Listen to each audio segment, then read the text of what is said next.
Good morning, good afternoon, and good evening to wherever you are in the world. It's great to be back on Mondays with RCI TV once again for a brand new championship taking a mini British GT theme. Oulton Park has played host to pre-qualifying in round one tonight, just under 4.31 kilometers in length with 19 turns. GT3 lap record held by Jules Gounon with a 1:33.857. We'll see how close our drivers can get to that tonight. I'm your lead commentator for today, John Dalton. Alongside me is Jesse Lee with Stewie behind the cameras as always. Welcome, everyone. We are back again, John. Hello, everybody out there in YouTube land live on RCI TV. We've got Stewie back behind the camera so that the camera work will actually look professional for once. And it's just going to be a fantastic championship. We've got the British GT Championship. It's called mini because there's less rounds and the races in some cases, a lot of cases, are a little bit shorter. Other than that, though, it is going to be action-packed. Despite being called a mini championship, John, it's 7 rounds. It's one of our longest series we've ran in some time. Yeah, certainly so, especially on a Monday as well, with a whopping 51 drivers taking to the circuit for pre-qualifying, with the first round obviously tonight at the same track. So plenty of experience under the belt on the field. Some very regular RCI faces in the grid. However, some new faces as well. I've not yet seen race with us, including Roloff Radix, who set the fastest pre-qualifying time in the BMW M4 GT3 with a rapid 1:32.530. We've also got this man here on your screen at the moment, Jordan Daly, first driver out on track for qualifying. Chris Downing, Thomas Ehrentraut, Andy Boardman, and a few of the RPMS crew as well. So it's going to be a super competitive field tonight, and with the double header 30-minute sprint, I cannot wait for these guys to take to the track. But now, as Jordan Daly rounds through the last corner, up through Deer Leap towards turn 1, very awkward apex in the middle of the two bollards. Be very careful of your track limits on the outside, very easy to pick up. And now through turn 2 of Dentons and down the hill, big bump on the braking zone. Be very careful to not unsettle the car as you get a clean run through Cascades to try and maximize the long drag down Lakeside towards turn 4 of Island Bend. Very swift corner, dab on the brakes, maybe down a gear, a little bit of understeer as Jordan Daly flicks it in. Be careful not to go too wide because the tyre wall on the inside of the next bend, Shell Oil's corner, will take your car out. As we now round through the kink of turn 6 towards Britain Chicane. This is 7, 8, and 9. Again, very aggressive curves on the left and the right. Very easy to get a bad exit out, and you see already some skid marks off to driver's left.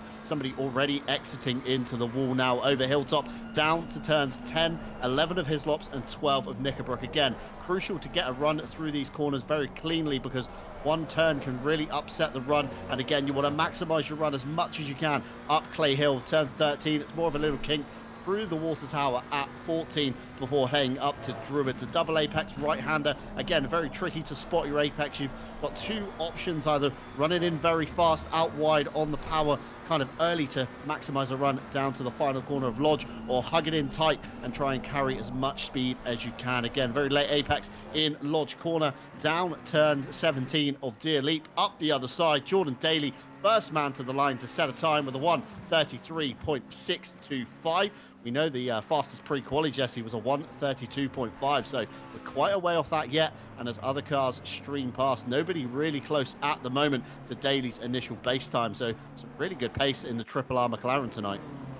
Pretty good pace, but I'm also quite confident that will not stand. The quickest in practice was a 33 flat, a 33.062, if memory serves. You said that there was a 32.5 in the pre-quali. Will we get down that low? I don't think so, but is 33.6 good enough? No, it isn't. And in fact, Roloff Radix goes ahead and sets the provisional quickest time, 3/10 quicker than Jordan Daly. But just going to go back to Jordan Daly. It was a quarter of a second quicker, rather, sorry.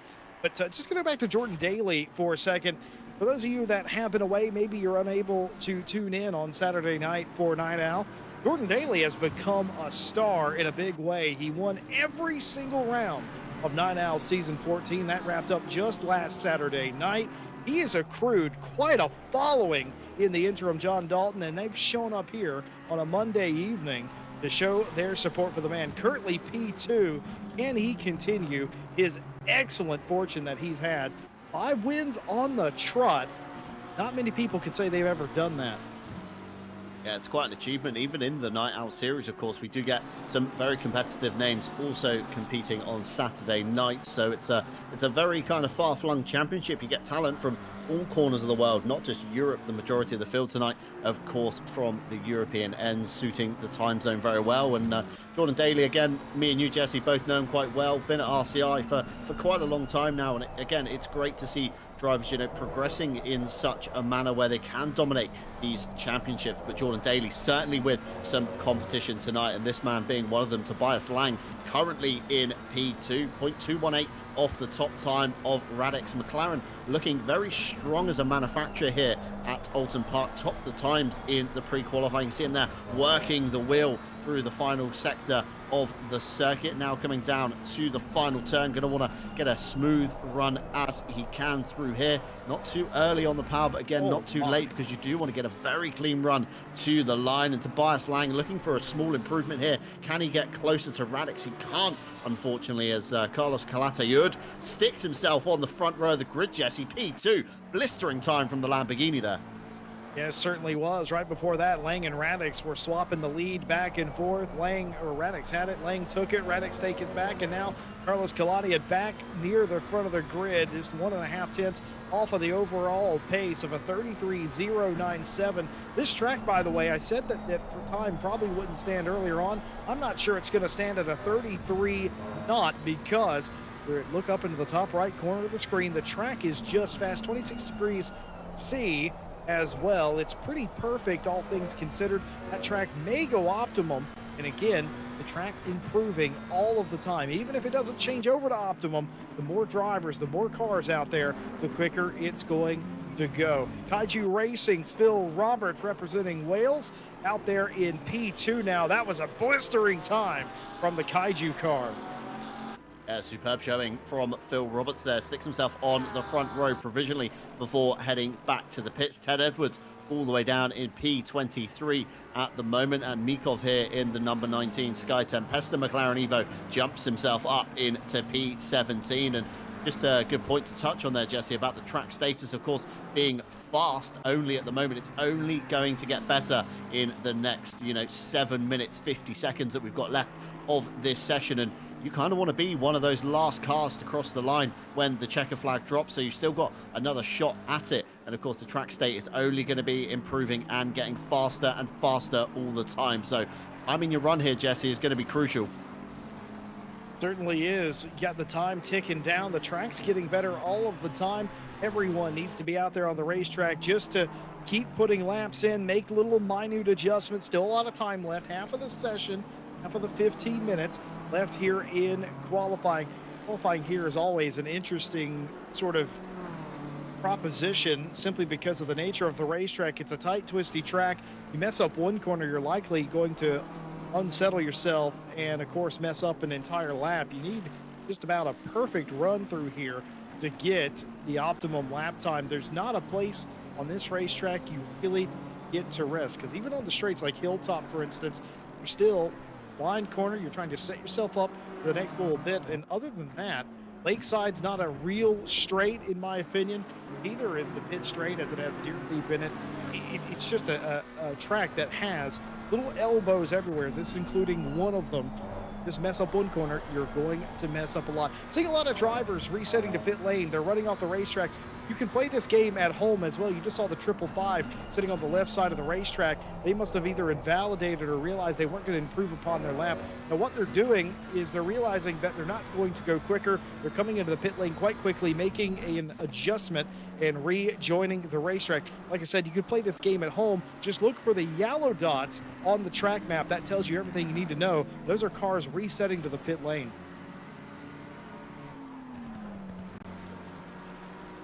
Yeah, so great point to touch on there, Jesse. And of course, any blue dots on the track map are drivers on an invalid lap, whether that be because they are, of course, on an out lap, whether because they exceeded track limits on that, and any grey car is, of course, one on a valid lap at the moment. And the red dot is indicated, of course, by the driver we are watching at the moment. So the number 225 of Phil Robertson, the Kaiju racing car. A little bit of traffic ahead of him. Hopefully it's not going to impact him too much. But if you count the dots, there is in fact 2 blue dots there. So maybe they will yield and give way and allow Phil Roberts to have a slingshot at the line. But still on his lap, coming up the hill now through Clay Hill, of course, turn 13 and 14 of Water Tower, before heading into Druids. It's a very tricky section, and the last thing you want here is any kind of aero wash from the cars ahead. But looking on board here, it looks like he's got enough of a gap. One of the cars pulling over there, I think that could be Tom Watts possibly in that car, Golf liveried McLaren. I think there's 2 of them in the field tonight, so that's going to be a little bit confusing. And of course, Chris Downing just ahead, who needs no introduction. Very quick driver, very capable, currently in P11. Would expect to see him up the field a little bit. And Phil Roberts, no improvement there, still resides in P5 as we see an Aston off on the last corner. Not sure what happened there, whether, again, Jesse, you say maybe bailing back to the pits to have one last stab at it. Of course, just under 5 minutes to go now, so everybody is going to be seeking some kind of improvement where they can. And Andy Boorman just inside the top 10. Another driver you expect to see near the top end of the field, Jesse.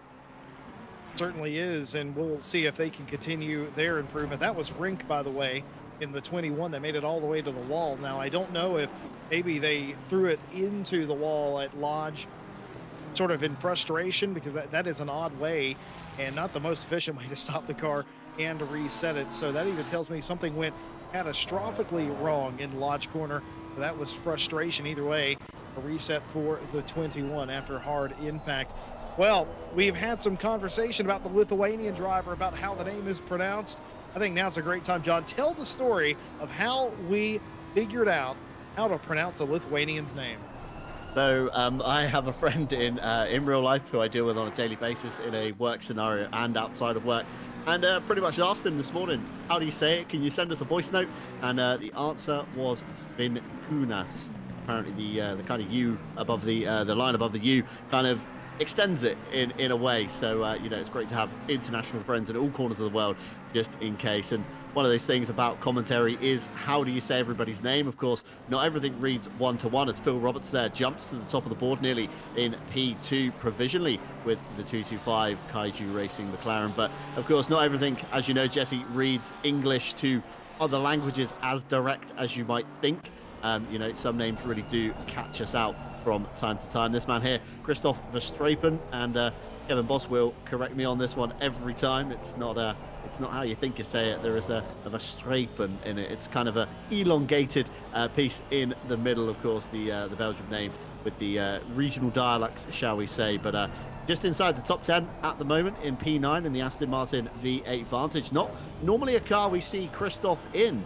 Typically, usually find him in a Bentley, Jesse. So it's a bit of a strange pick this time, I'd say.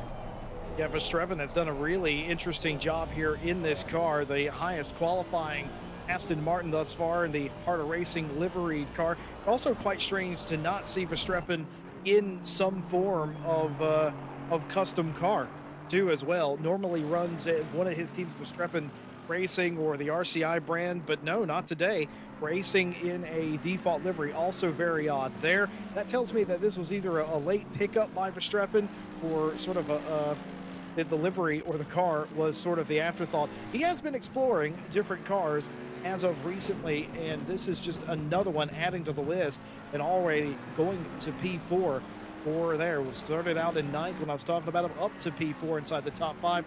I don't think we're done with that yet. The track has gone optimum for the final couple of minutes of this qualifying session. Everyone chasing Lang at a 32.820. Phil Roberts the closest, 2/10 behind. It's really close, but only one driver still in the 32s. I don't think that's going to last, though. Yeah, absolutely. So I think we're going to see a barrage of very quick laps coming through from everybody at the moment. The McLaren's looking super competitive. Thomas Ehrentraut down in P8, looking for him to improve. We know Kalataud's probably got some more pace in the Lamborghini. Daly, especially there in the McLaren as well. And I'm not quite seeing where Radix has gone, our fastest qualifier from the pre-queue. It seems like he's DC'd, possibly Jesse, at some point. He slipped off the board. Whether or not he'll be back in time to make the grid, time will tell. But Christopher Streppen now for the Heart of Racing Aston Martin, the 747 up to the line. He goes P2. Jesse Lee, look at those margins already at the top. We're going to see a flurry of these laps, I think, that are separated by less than 0.1 of a second. Second driver in the 32s and just getting out qualified by Lang. Verstappen is 7/1000ths off a pole, and that's the difference between starting the left and the right side of the grid. Phil Roberts, just like you said, you thought we'd see a flurry of really good laps coming out of Lodge and through Deerleaf. Here is Phil Roberts on a tear. Could this be provisional pole? He has the time. He's got it, a 32.690 for Phil Roberts, and Kaiju Racing takes them to the point for the time being, and that's going to be all she wrote. Phil Roberts had the another lap, but maybe didn't have the fuel, didn't think it was necessary, and they have pulled over. They will take no further part. Lang Verstappen still out there on the racetrack. Boardman into the pit lane. Nicholas Keller for F2O Racing goes to P5 in the Ferrari. That's a nice final lap for them.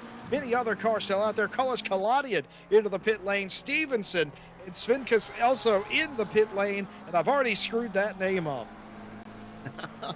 I gotta say, sorry. Svinkunas, yeah, I gotta say, it's been a very good end to the qualifying. Phil Roberts has some mega pace in him these days, Jesse Lee. I mean, I've raced with Phil probably for a good few years now, but I don't remember him ever being this quick. So whatever he's done, it's certainly paid off since I've last broadcasted an event with him, and did bump into each other in the pre-Q server, and we were very close on times. I was in the M4 filling the McLaren, so it's great to see drivers again. I keep saying it time and time again, but progressing their skill set along as Tobias Lang comes to the line, cements himself into P2. His teammate Thomas Ehrentraut now up into P7 in the 999, and just a couple more cars circulating around. Tom Watts in dropping the hammer, number 42, yellow flag for Chris Downing.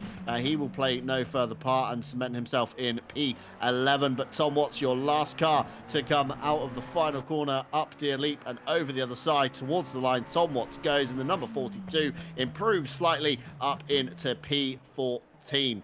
And it's it's been a very good qualifying session, but here is your final grid as it stands at the moment. Phil Roberts obviously taking your pole position, fastest sectors 1 and 2 for the McLaren, but you have to look all the way down to P9 before you see Jordan Daly with the fastest final sector. So he's really cracked something in the lap there. If only he could find some pace in that middle sector, he would fire himself way up the grid in the front running. So maybe just a bit of a bad session there for Jordan Daly. We've obviously got Lang on the front row, so McLaren lockout here at Oulton Park. We then got obviously Christopher Streppen, Andy Boardman, Radix in P5, although I'm not sure if he's quite made the grid. I'm not seeing him down out of the commentary booth window at the moment. Keller in P6, Hartman P7, Antraut P8, Daly P9, Ulrich in P10. Carlos Calateudi fired the Lamborghini way up the top of the order, all the way down in P11 with Chris Downing just behind him. Ry Becky for Connection Lost Racing, again, another brand that's been with RCI since the very early days in P13. Tom Watts, Matt Stevens, Sven Kunas, and Richard Phillips in the remainder of the teams, with Les Stevenson, Mikov, and Manzo rounding out the top 20. And just outside the top 20, we've got Jackson, Roscam, followed by Matthew Kingston and Lee, a driver not expected to see that far down, so possibly the Ferrari not really working for Matthew Kingston and Lee here today. Grim Lilith, again, P24, John Eraser, 25, Ted Edwards, P26, and Xavier Renk in P27. Good mix of brands up and down the grid, Jesse, but it seems like the McLaren is the car to pick for today's race, I would say. Certainly is. It's the hot shoe car in ACC, and if you have been around long enough for ACC competition, this will feel like deja vu to you. Why? This exact scenario has happened before, just about a year and a half ago. The McLaren, the old McLaren, of course, this is the Evo 2 version of the McLaren, but the original McLaren 720, not the 650 that we started with. This happened whenever that car was introduced. It was the car to have. It was the business, the same way that just a few months ago, early on into this year, John Dalton, the Ferrari, the brand new Ferrari, was the car to have. But I don't think we should take too much away from Phil Roberts, a very modest driver, a modest individual about his ability. He's been tuning himself up. He's been racing a lot of races. He did really well in the last Night Owl season that just wrapped up this past weekend, taking podiums in that in the pro class. This doesn't surprise me nearly as much as it may do for some others, and it certainly doesn't surprise me nearly as much as it does him. He's been chatting back and forth with us privately, saying that he outdid himself in practice where he was P6. He qualified on pole, and what does he immediately say to us privately? He says, "I would like to retire from ACC now." Yeah, I don't think so, man. I think there's a couple of races that you have left to do. Meanwhile, let's talk you through the format of the weekend that we have. This is the Mini British GT Championship. The rounds mimic real life in some aspect, meaning that some of them are two 30-minute races, hour races, and 90-minute races. Today on schedule, two 30-minute sprint races. No pit stop required. No coming down the pit lane necessary. John Dalton, it's going to be a scrap.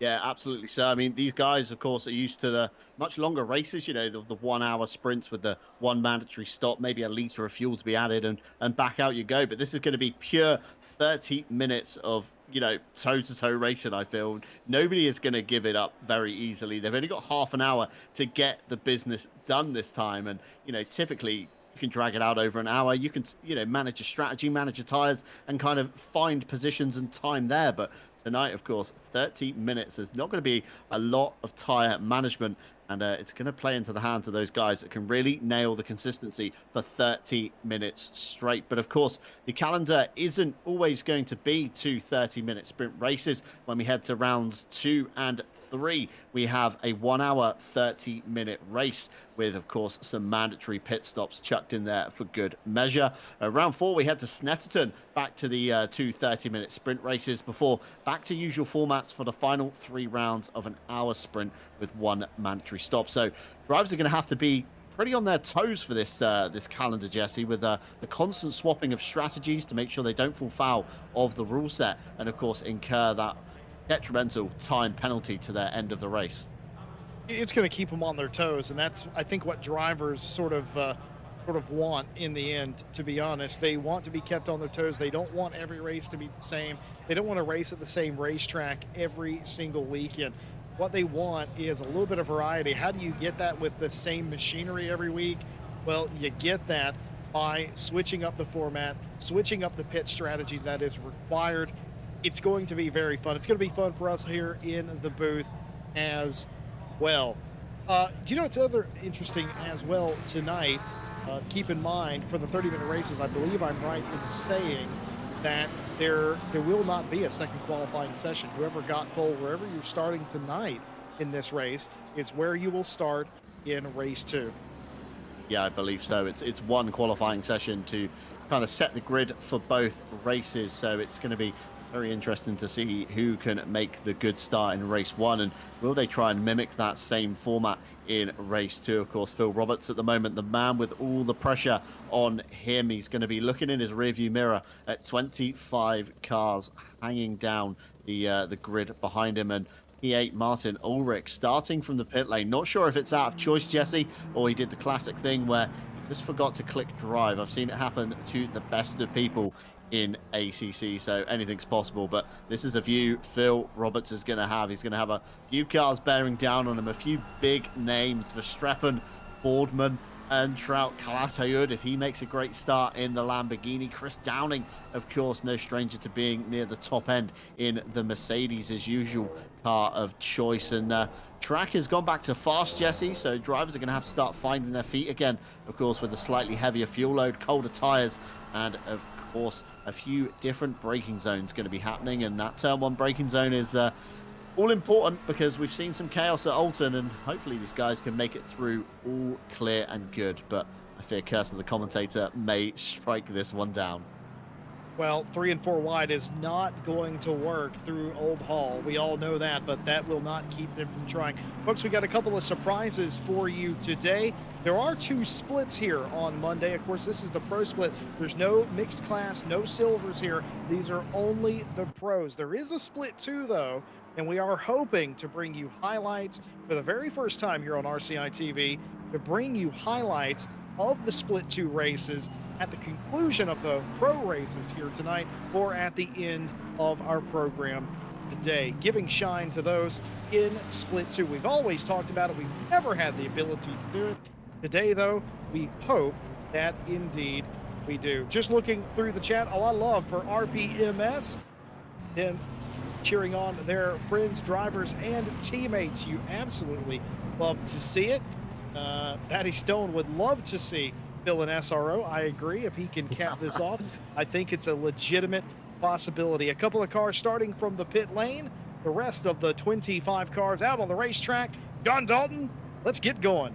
Yeah, let's get going. Cars 2 wide already up through Deer Leap. Of course, Phil Roberts spacing himself very close to the pit wall, wants to cover off that inside line before they've even got to it. Wait for the green flag to drop, and it is down 30 minutes. Looks like Phil was caught napping, though. It looks like Tobias Lang, has overtaken him around the outside for the provisional race lead through turn 1. Verstappen very wide, of course, over the AstroTurf, kind of curbing grass on the outside there. Now down into Cascades, turn 3, typical pinch point of Oulton Park. Everybody slamming on the brakes. If you're not alert enough, you may be running up the car ahead of you, but it looks all relatively clean. Most of the people now dropped into single file. I think Carlos Calatayud's having a little bit of a fight with somebody, and he goes wide, Jesse, into Island Bend. He gets it back onto the tarmac, avoids the tyre wall, very heads-up driving. It looks like an RPMS car, possibly, from up where we're standing here at the moment with these pictures, moving ever so slightly left just to allow Carlos back onto the track and out of the tyre wall.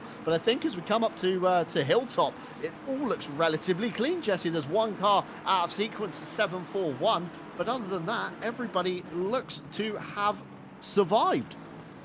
Lane got an excellent start. I don't know if Phil Roberts was laying back just a little bit. Lane was actually in front at the line whenever they were released, but that is all controlled by the ACC program itself. So if Lang would have jumped the start, he would have got a penalty. So that was just a heads-up move from Lang in the 94, jumping Phil Roberts. Andy Boardman up to P3 over Verstappen. They were very close. One of those cars was off of Old Hall into the avenue and got back onto the racetrack quite quickly as all the cars went down to the Cascades. They were still 2 wide. They had to sort it out. They very much did. At the back of the grid, I noticed that Jordan Daly, who qualified up inside the top 10, they started from the pit lane as well. The 197 has rejoined the fray. So has the 741. Those cars back into the race, albeit at the back, but because there are 27 cars in competition here today, they started from the pit lane.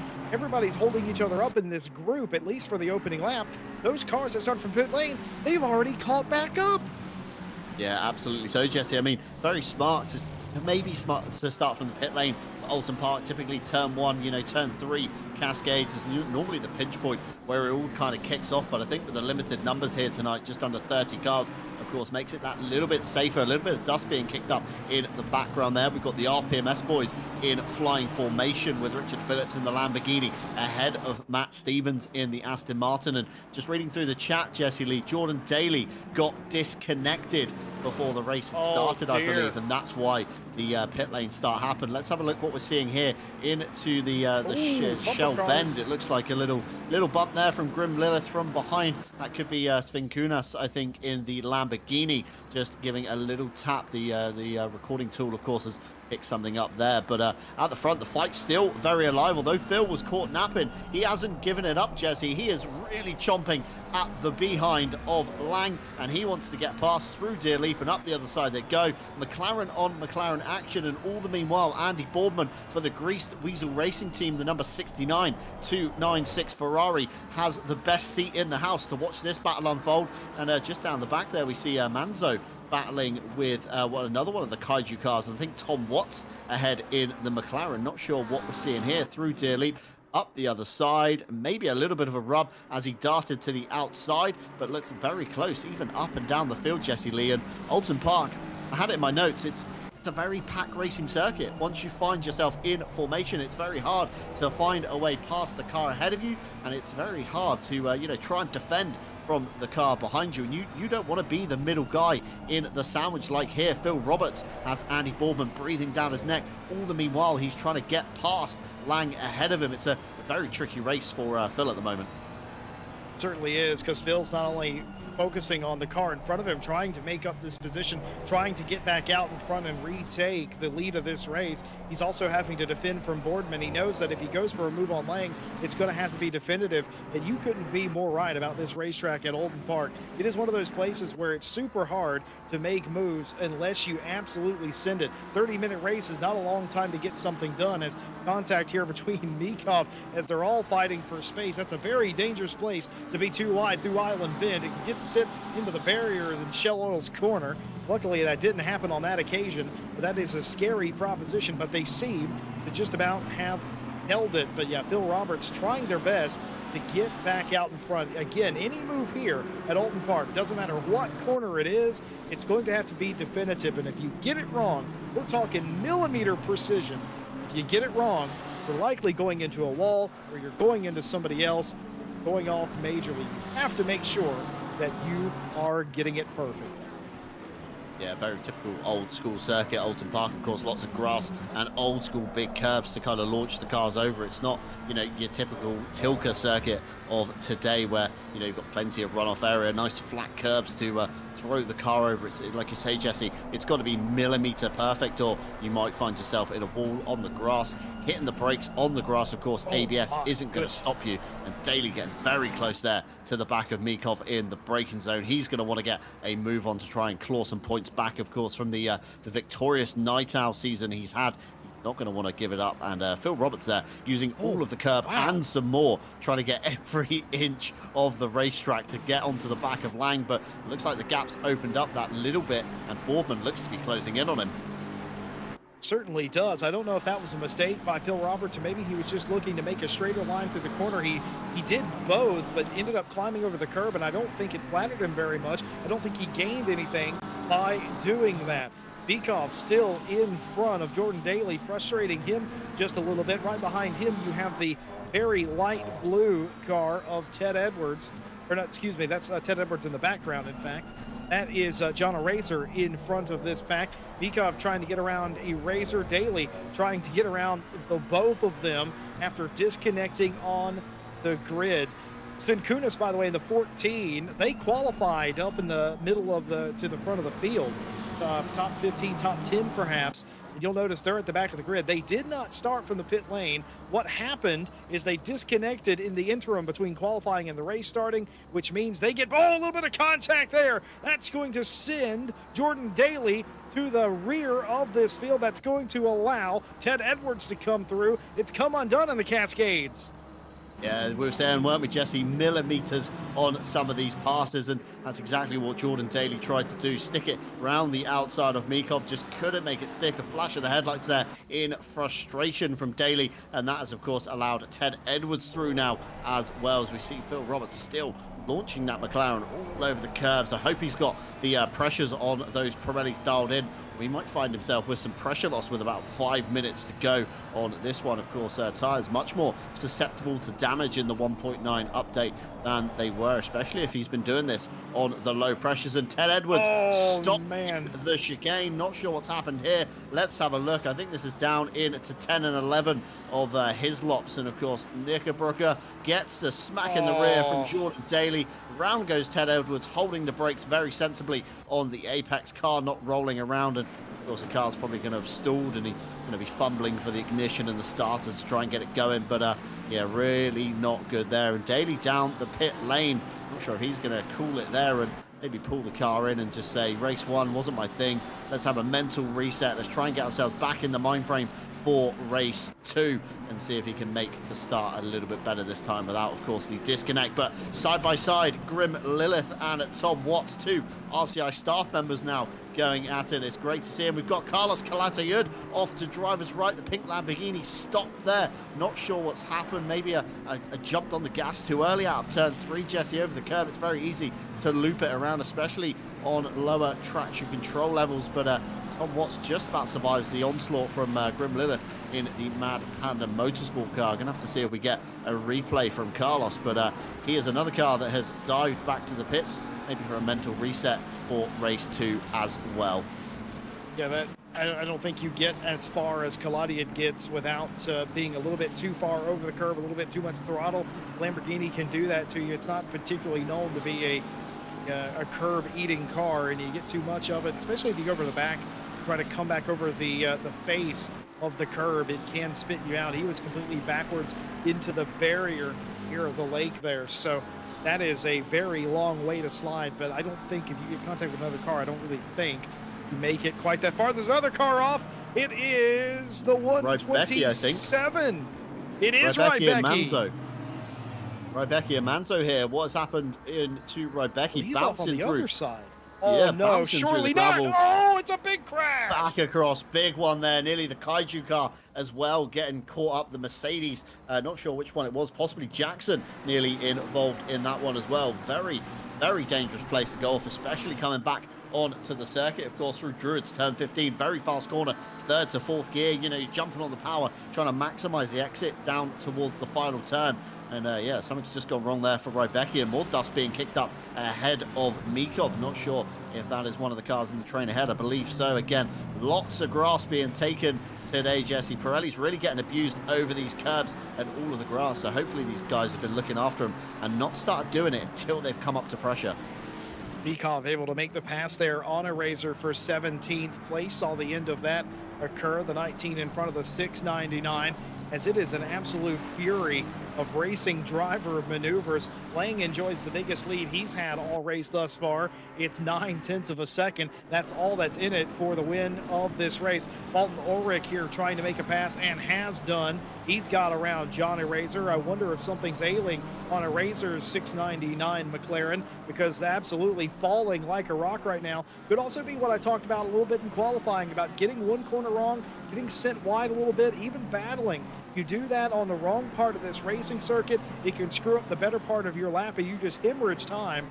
But the way that Martin Ulrich has driven away leads me to believe something amiss on the 699. Yeah, potentially so. Maybe a racer just not finding his rhythm in the first race of the day. Of course, we do still have another one coming after this. So although the clock only says 18 minutes 40, we've certainly got another half an hour to come, especially with the highlights as well from Split 2. Again, some guys not always getting the fame they deserve, let's just say, on RCI. Split 1 tends to hog the limelight on RCI TV. So for the first time ever, we're going to try and bring you some highlights from the Split 2 race as well. And there's plenty of talk today, Jesse, about the splits and how it should be divided up. Some drivers really wanted to see a 50-plus car split today, and I, for one, definitely wanted to see that, but I think the chaos that would have ensued sending 50 cars down the Cascades would not have been pretty for anyone, especially this is Oulton Park, not the Nürburgring. We're not exactly as fun as that would be to see as a spectacle. That would not be conducive to good racing. I know the knee-jerk reaction is, oh, that'd be awesome, but think clearly, take a deep breath, everybody consider it. 50 cars at Oulton Park, probably not, right? Yeah, especially not. Rybecki finding himself in some more trouble. Oh, here we go. Inside, shoot the gap on the island bend. Into the wall he goes, missing the gap. This CLR car with some big, heavy front end damage there, and trying to awkwardly reverse it back onto the track.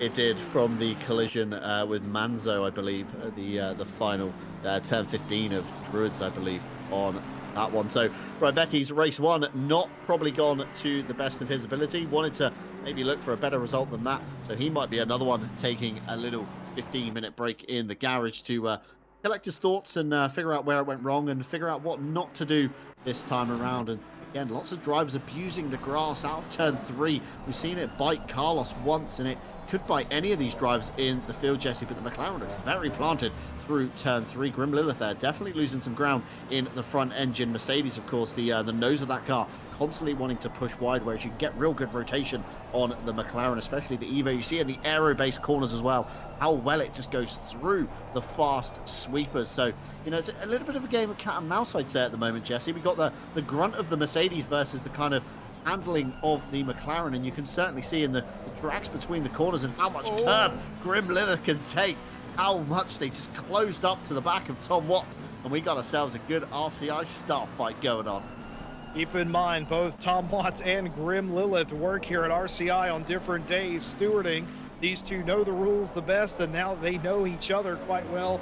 They're going at it here on the racetrack. I don't think we've ever really had a good Tom Watts Grim Lilith fight. I've seen Grim fight Phil Roberts before, and Jordan Daly. Jordan Daly, not technically a staff member, races for the esports team on occasion, so not really the same thing. These are two stewards going head to head. Speaking of stewarding, you haven't heard us mention it at this point until now, because no live stewarding for this champ. All stewarding will be handled post-race, and throughout the season, John and I will update you with any post-race stewarding that needs attention drawn to it. But beyond that, just racing here today. No stewards is going to be settled. It's all going to be settled on the racetrack, and it is right now. Lang leads, Tobias Lang, for limitless speed drivers in the 94 McLaren over Phil Roberts, who sat on the pole for Kaiju Racing. This gap was just about a full second a few laps ago. It has closed right down again, bumper to bumper. They've lost Andy Boardman to the tune of 1.6 seconds. No longer on Roberts' bumper, able to not look at the mirror for every 5 seconds. He's right on the back of Lang. He's looking to make something happen halfway through race number 1. Tobias Lang going to be sweating buckets in the 94. Oh, A he's small sweating mistake. now, boy! Small mistake out of turn 12. Here we go. Millimeter precision. We were talking about it earlier, Jesse. Around the outside of turn 13, Clay Hill into Water Tower 14, and Phil has got the move secured into Druids of turn 15. Now all he's got to do is drive away, and we said it earlier, Jesse. A small mistake, that's all it takes, and that was all it took with Tobias Lang, the limitless speed driver's car, dropping back into P2. He's going to be furious with himself, and just under 15 minutes to go. He's got a little bit of time to get it back again.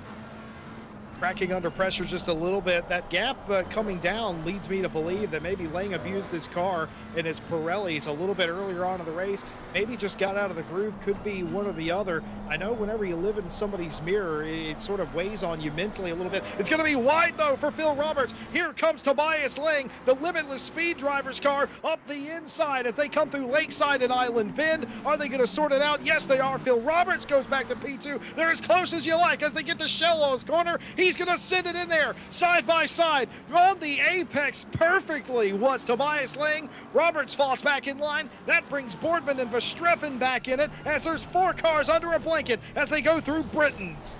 Yeah, absolutely so, Jesse. This fight has just exploded with a couple of corners of battling. It's brought Boardman and Verstappen right into it. Phil looking to the outside, looking to the inside, trying to find an overlap around the outside in a turn 10. Nothing to be had. Lang covers off the inside nicely, and now all the way a bit too close there, Phil. Contact is made through turn 12. Phil backs out of the throttle very sensibly, but Verstappen now into the fight as well. Boardman is, of course, here comes Aaron Trout back in. Everybody's getting involved in the top 5 fight right now, Jesse. This is great stuff. Verstappen on the grass through Druids. Verstappen off the racetrack. He's going to lose 2, 3, 4 spots. He lost it to Aaron Trout. I think he may have lost it to Keller. Was that contact there with Phil Roberts running a little bit wide? No, I'm hearing absolutely no contact. Just drove into the marbles, drove off of the racetrack, and losing several positions. That was heartily gained by Christoph Verstappen, but he's lost it. Keller's gotten through. Hartman's gotten through. Verstappen settles in P7. Phil Roberts, P2. Boardman, Aaron Trout, your top 4. Keller now finds himself in P5, looking up in front of him, wondering what on earth is going on. It's a heck of a race. Take a look at this. Absolutely splendid stuff. Let's slow it down a little bit here. Through turn 12, Knickerbrook. Phil just ran into the back of Lang, sensibly backed out of it. Bourman into the back of Roberts, which allowed for Streppen to come through and, of course, get that mega run up the hill through Clay Hill and the water tower of turn 14, on that one. And into Druids was the mistake of Verstappen, which sent him all the way down to P7. So we got some big gainers here. Aaron Trout and Keller, of course, up a few positions along with Hartman. And, of course, Verstappen down into P7. So he's got mentally reset for the last kind of 12 minutes or so of the race and see if he can claw anything back. But still, the Grim Lilith and Tom Watts fight is still going on. They've got Matthew Kingston Lee, possibly the greatest name in sim racing, just behind them in the traditional yellow taxi livery that I've christened for many Mondays now in the 296, and he's coming under pressure from Mikov and Ulrich, of course. Ulrich, who started from the pit lane in the WRT BMW just at the back of the queue there. And this is the typical pack racing we were mentioning at the start of the broadcast, Jesse Lee. It kind of, one car bunches up four or so, one car makes a mistake, and before you know it, you've lost a good 3 or 4 positions. Prime example for Streppen last lap through Druids. Yeah, you're going to have that here, and nobody wants to be the big loser. Nobody wants to be the one that's lost the most, and unfortunately for Verstappen, I think he will be in that position, especially inside the top 10. Didn't have the greatest of starts, I don't think, either, but yeah, there it is right there. Just a little bit of extra contact, too. You hate to see that back in the pack. Wow, what a race it's been. A couple of cars in the pit lane that are sitting there. I believe that's Rybecki and Kaladi. Jordan Daly did come down pit lane, I suspect, to fix the nose damage on that car, but they did rejoin the race. They are still circulating on the racetrack. We had 27 start. I believe we have 24 still circulating. One car has disconnected at the moment. The battle for the lead cooled off for the time being. The battle for second place well and truly on. We ride on board the Limitless Speed Drivers 999 of Thomas Ehrentraut, looking at the back of Andy Boardman's Ferrari 296. And what you really couldn't see through most of those straights for Hilltop is that Phil Roberts is right in front of Boardman. Andy Boardman trying to make their way through, trying to find a way through. And exactly like you were saying a moment ago, John, you really can't rely on just passing somebody on outright pace. Even if you have better pace than the car in front of you, it's often not enough. Gotta wait for a mistake. We saw that battle between Lang and Roberts. What facilitated those two passes? A minute mistake. Yeah, an absolute minute mistake that then brought another 3 or 4 cars into the mix once everybody started battling again. A quick yellow flag there for Ted Edwards in the number 8. I'm not sure what happened to Ted there in the final sector, the final chicane, shall we say. He's still sideways here, trying to pick a gear, currently in gear 2 or gear 3. He's pirouetted the Porsche around, jumped on the power once again to get going, and out he goes through Knickerbrook, and dirty tyres. I think he's got it a little bit sideways over the curb, and around he goes. So very clumsy mistake there from Ted. Not usually what we see from the Race Ventura driver, but it looks like Grim Lilith is coming under fire now from Matthew Kingston Lee, and Mikov wants to get involved as well. Here we go again, Jesse. This could be another explosive fight down into Island Bend, into the Shell Oils corner. It looks like Mikov has slightly backed out of it, and Kingston Lee through. Grim Lilith down to P17, and Kingston Lee up with Mikov. Tom Watts has just driven off into the distance, and that now leaves Grim Lilith under fire from the WRT BMW of Ulrich just behind. And I'd like to put money on it, Jesse. That's going to be a very minute mistake. Let's have a look at the race replay. Just went a little bit wide. Was there contact from the best last name in sim racing? I don't know. A little bit of bump draft. You don't see that a lot through Lakeside. I'm used to that, though. I do a little bit of that on the weekends myself, but that was very unusual to have. It's not illegal to do, by the way, in RCI. You can do that. You wreck somebody, though, then that's a whole nother conversation. But all that was Mikov hitting the back of Kingston Lee, knowing that there was an opportunity there that he could get a 2-for-1 and get in front of Grim Lilith. Grim Lilith is going to be absolutely frustrated as Ulrich looks down to the inside. He's going to have him dead to rights. No, he backs out of it. Respectful driving from Martin Ulrich as he lets Grim Lilith back in Lodge Corner. It's been a frustrating lap or so for Grim Lilith, who was right on the back of Tom Watts, remind, and nearly had the job done, or could have potentially had the job done, but then fell back many positions in the Cascades. How many times do we have to see it? We've seen it a lot, and John, I think it's only right that we bring it up. Yes, it's only a 30-minute race. We have seen a bunch of cars go wide here. Do we worry about track limits? I'm not sure in a 30-minute race, Jesse. It's hard to say. I mean, turn 1 is very easy to get wrong. The margins on the track limits for turn 1 especially are very slim, and the last turn especially as well. So got to be really careful. You know, you pick up in, you go through the first turn quite a few times, 3 times running wide, and Look that's at it. this! Splendid move there from Verstappen. That was on Earntrout, I believe, on that one. Correct me if I'm wrong. Hartmann, sorry, I'm being told, the number 55. But the heart of racing of Verstappen fires himself up the inside of Britain's and punts Bollard way off into the horizon and gets the move done. So fantastic driving from Christoph there, trying to claw back a few positions. And Ted Edwards now at the helm of this battle. Behind him, of course, Ted is a few laps down. He's going to want to maybe bail out of the way of this one, Jesse. I wouldn't want to get involved, especially being down in P23. It's quite a way out of sequence, and you don't want to be that guy that determines a position or a championship fight. Of course, Ted there diving well out of the way of Matthew Kingston-Lee. Very sensible driving, and I'm sure when he sees the train of cars behind him, of course, of Mikov, Lilith, and Ulrich all locked bumper to diffuser, he is going to want to get out of the way of that one as well. And pretty sensible driving there. But yeah, got to be very careful on the turn one track limits, and you pass through there 3 times, 4 times the charm, and down pit lane you're coming. So be interesting to know how many drivers are on track limits. And speaking of which, wow, Ulrich there with the full lawnmower out of the Cascades, chomping up the grass in the British circuit. And a big flash of the lights now from Mikov. He wants Ted Edwards out of the way, and rightfully so. He's got Matthew Kingston-Lee ahead. He wants to catch. Definitely not. Ted Edwards there backing out the throttle very sensibly. Allows Grim Lilith through too. I'm sure he'll allow Ulrich through when the time is right as well. But Verstappen now on the back of Keller's Ferrari coming up the hill through turn 13. This is going to get interesting, I feel. Verstappen definitely with a lot of pace in him. There's at least 2 to 3 more laps yet. Yep, a couple of more laps left in the race. Phil Roberts off the back of Lang, the car sliding around for Kaiju's 225 McLaren as they come into the later stage of this race. I wonder if the tires have been just a little bit over abused in comparison to Lang, who made the one mistake earlier, gave up the lead, was fortunate enough half a lap later to have the courtesy return and retake the lead. I wonder if Lang now has the proper position and the proper tires to take him through to the end. Andy Boardman all the way onto the back of Phil Roberts. We mentioned that earlier. Aaron Trout in tow, 2.6 seconds back. You have this fight right here. Chris Verstappen on the back of Keller trying to get back inside the top 5. I think if Verstappen can get back in the top 5, he'll still probably be frustrated with himself knowing that it probably, in all likelihood, could have been a podium, but a top 5, you can build on that. You can still win the championship posting top 5s.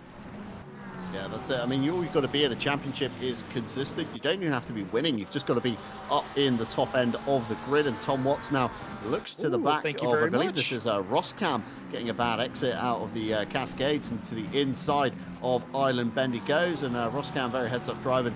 Probably allowed that one through. Didn't want to stick the Porsche around the outside, especially with the understeering nature of that car. Sometimes you may have found yourself in the barrier at the end. And Hartmann here in between Verstappen and Downing. This isn't a place you really want to be, especially with Downing's Mercedes bearing down on you from the Volpus SimSport car. He's going to have a hard final few laps to try and defend that Mercedes, and tyre wear is really going to come into play, I feel, in the last few laps. Who has kept their Pirellis that little bit fresher? Who's been that little bit kinder, and who has really dialed in those pressures? Of course, we started with a fast track, but now up to an optimum track, so as you put more load through the tyres, temps and pressures go up. And of course, if you're out of that magic window of 26 to 27 PSI, you may be fighting some tire troubles right now. Certainly would do. I think a couple of cars certainly are. They're skidding off the racetrack, and they're not really in the aero wash of other race cars whenever they're doing it. They're just a little bit too far behind to be in that danger zone where the aero of your car gets washed out by the wake of the car in front, and they're just running wide. Either they're driving it too hard, they're bro steering a little bit, or just like you said, the tires are coming off the car a little bit. I think that is the case as well. You know, you wouldn't bring an hour setup to a 30-minute race. You're going to bring a setup where you can use and abuse your car. It's going to get reset in 30 minutes anyway for race number 2. You don't enter the same car as if you get a brand new one for race number 2, and I'm actually quite sure they get to make adjustments as well. So that also adds to it. If you realize something in race 1 that you can easily fix in the setup, of course, you really won't have any practice time to try it out. So hopefully what you're doing is not wholesale changes.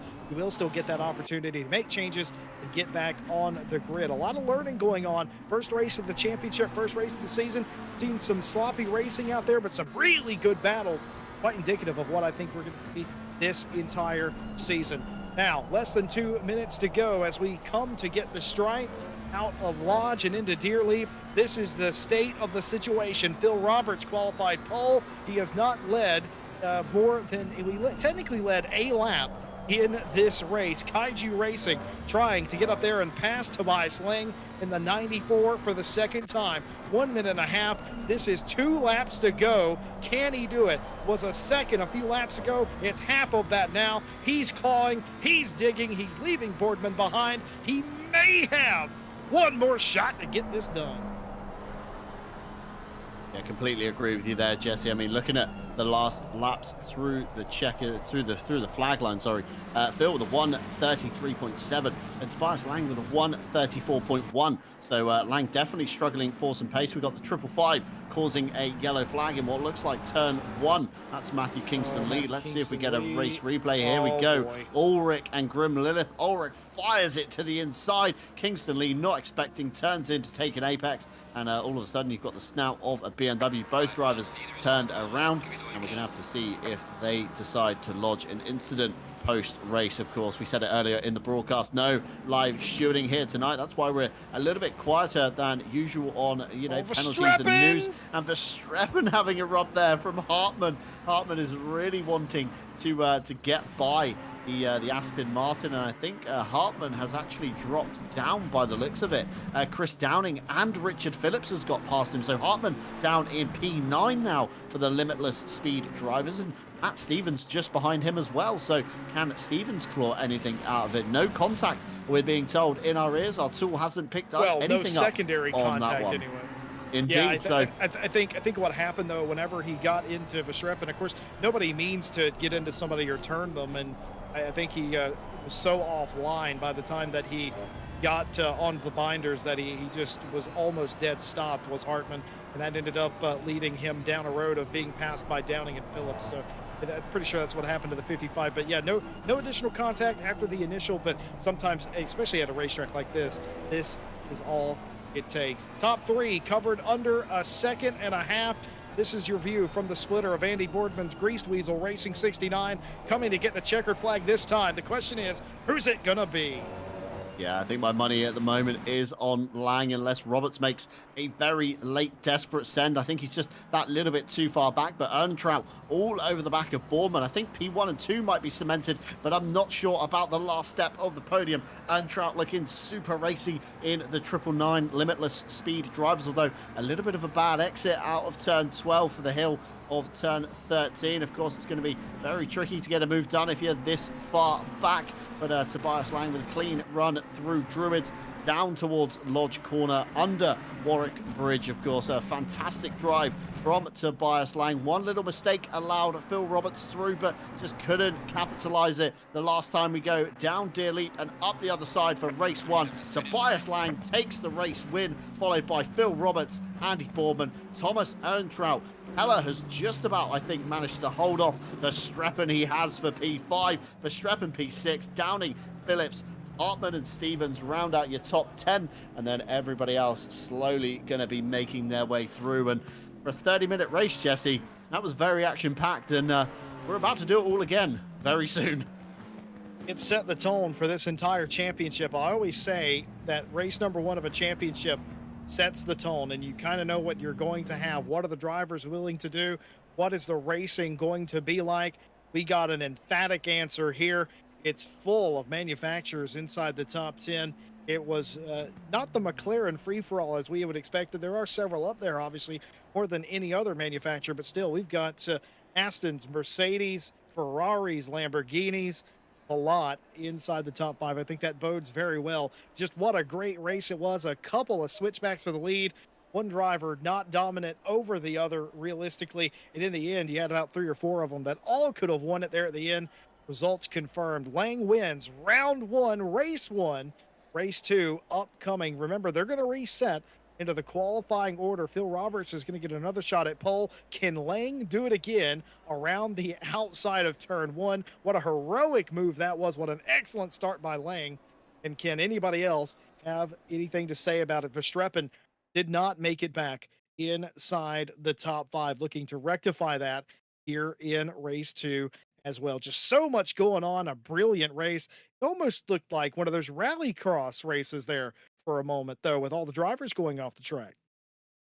Yeah, absolutely crazy scenes at the end of the race. And, you know, a fantastic start, like you said, from Lang, just kind of drove around the outside of Roberts, looked a little bit too far ahead from the helicam that we had at the time. But ACC, of course, not picking up anything on that one. And believe just reading some chat, we might have some race one highlights from split two very soon if we can get that on the broadcast. That would be excellent to see how their race went down. And, you know, it's something we don't always talk about on the main broadcast. You know, we focus so much on the split one guys that we kind of forget that we sometimes do run up to 4 to 5 splits depending on sign up numbers. And, you know, those guys, although with us, you know, sometimes get forgotten about. So we're going to try and give them some airtime today. We're going to see if we can get some replays up on the screen and just getting some provisional results through. And it looks like Kevin Boss did very well, Jesse, on that race one in Yeah. split two.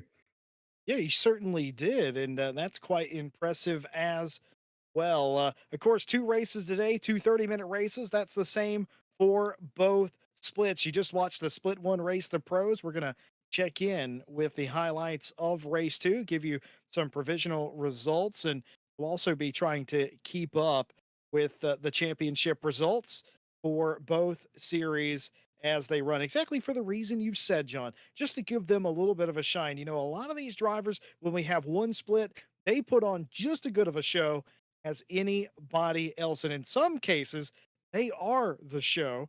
So it's only right. And again, we've talked about this for a long time, showing highlights of the other splits.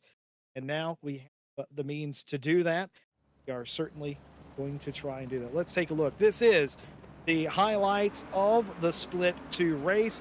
Mike Redford commented earlier, was leading the split two race early on, had a pretty good start, and well, that was absolute chaos off of the start. Redford, though, was in line to win this race, lost forced feedback. You absolutely hate to see it. Took them out of this race. Kevin Boss, who finished P4 in this race, had a comment, a statement, and that statement was quite simply, split two was chaotic. I can tell on the start.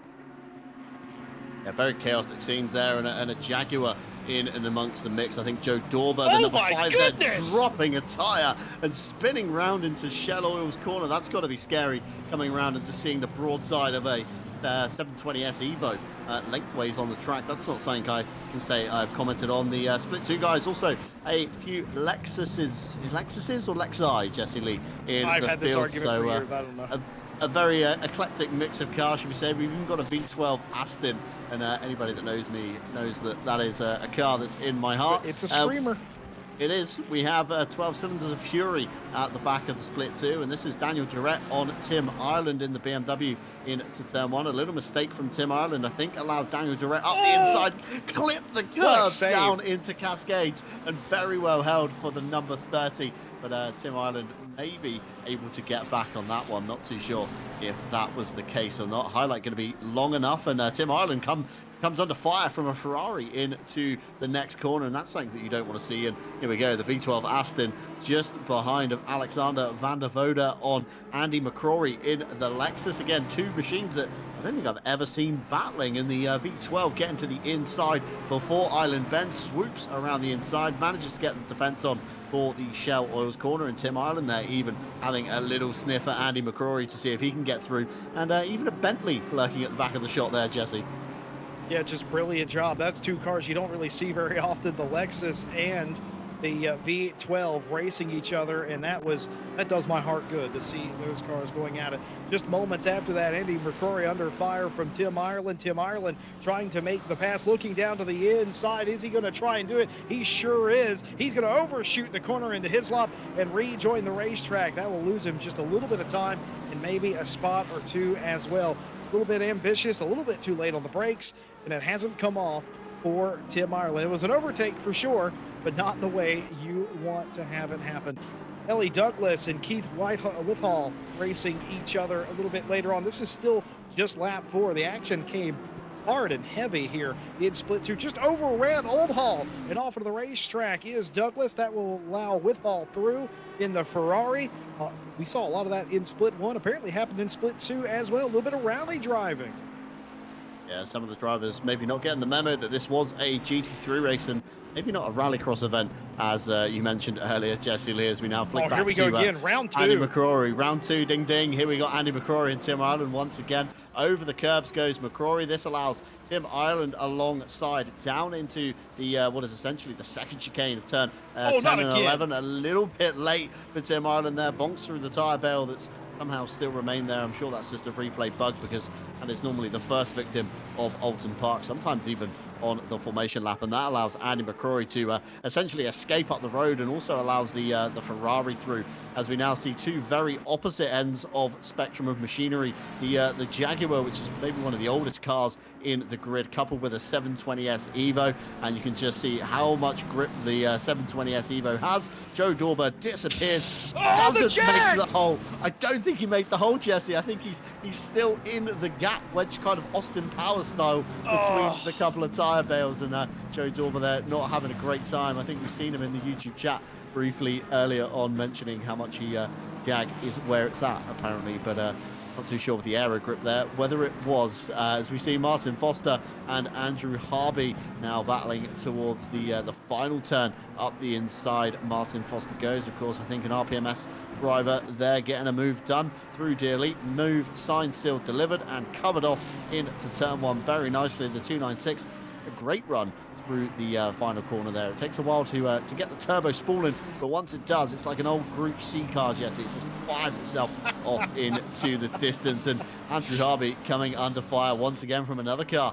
This time, the number 5 that we saw sideways at the race start, Jesse. They've been on a bit of a recovery drive up the inside into Druids, very tight. I think there might have been a little bit of contact there, and of course the Lamborghini now getting involved just behind as well. As they head on the Warwick Bridge, a flash of the headlights, probably disgruntlement from Andrew Harvey as he gets mugged off not 1 but 2 positions in 1 lap nearly, as the Lamborghini side by side there, and now the number 5 McLaren on another comeback on to Martin Foster. Monte leading Martin Foster here, but for how long? A little bit of close racing as they will race down into Hislop here. We saw several cars going off here earlier, nothing doing here as Foster able to complete the pass, getting it done on lap 8. Position change there. That was about as clean as you could draw it up for Martin Foster. That's very well done. He drives away. Daniel Durrett and Teixeira with the McLaren and the Ferrari respectively. Daniel Durrett trying to actually, I don't see the Ferrari. I see Kevin Boss in the photo. I think it's a bit of a bug, Jesse. I think it's one of those weird highlight bugs where ACC's detected something that's not necessarily happened, should we say. Bernardo Teixeira, I wonder if maybe that was a pass that was made in the pit lane, because that's obviously Kevin Boss there, or maybe this is a fight with Kevin Boss, don't know.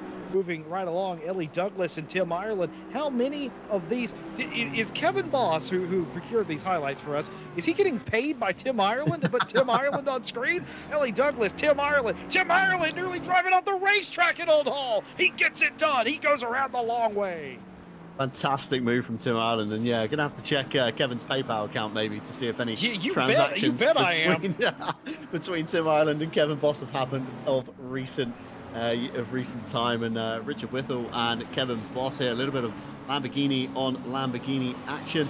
957 and the 31. The 31 with a great drive off the corner, making it too wide, heading up the hill. This is great stuff. I think it could be for 4th, and both drivers side by side into Druids they go.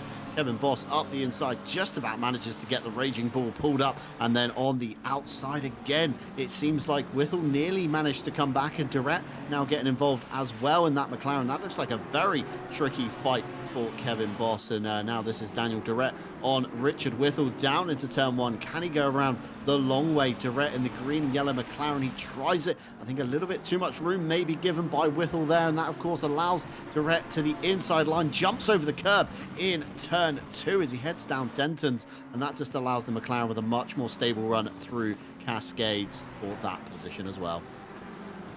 Looking good there as we work lap number 9 and now lap 10. The overtake, Mike Redford and Vander Kolen.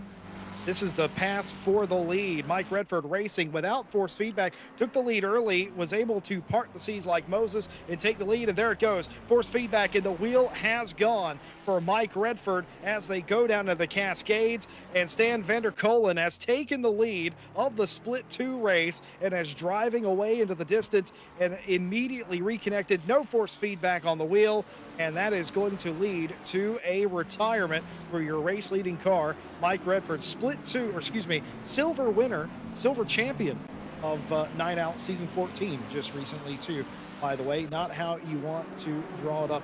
Kevin Boss on Daniel Durrett. Now this was likely the pass for 4th place. The previous time we saw Boss making a pass, it was in for a move inside the top 5. This for P4. Will we see it happen here eventually? Or actually, no, it wasn't the other way around. Did Durrett pass Kevin Boss? I think that is what happened. I think so, possibly on that one. Not sure what actually happened there, but we've now got Trevor Byford on Keith Whittle in the Ferrari. Whittle looks like he's got some front end damage there, and of course Byford in an uninjured Audi R8 Evo 2 is going to make easy work, I'd like to think. And Whittle runs himself off the road at the Island Bend corner. Did he make the hole in the fence? I think he did. There he goes. Comes through in the back of the shot, Jesse. We love to see it. It's almost like the classic British TV show of hole in the wall. Let's just have another look at that. I think it's almost as good as scoring a try in rugby.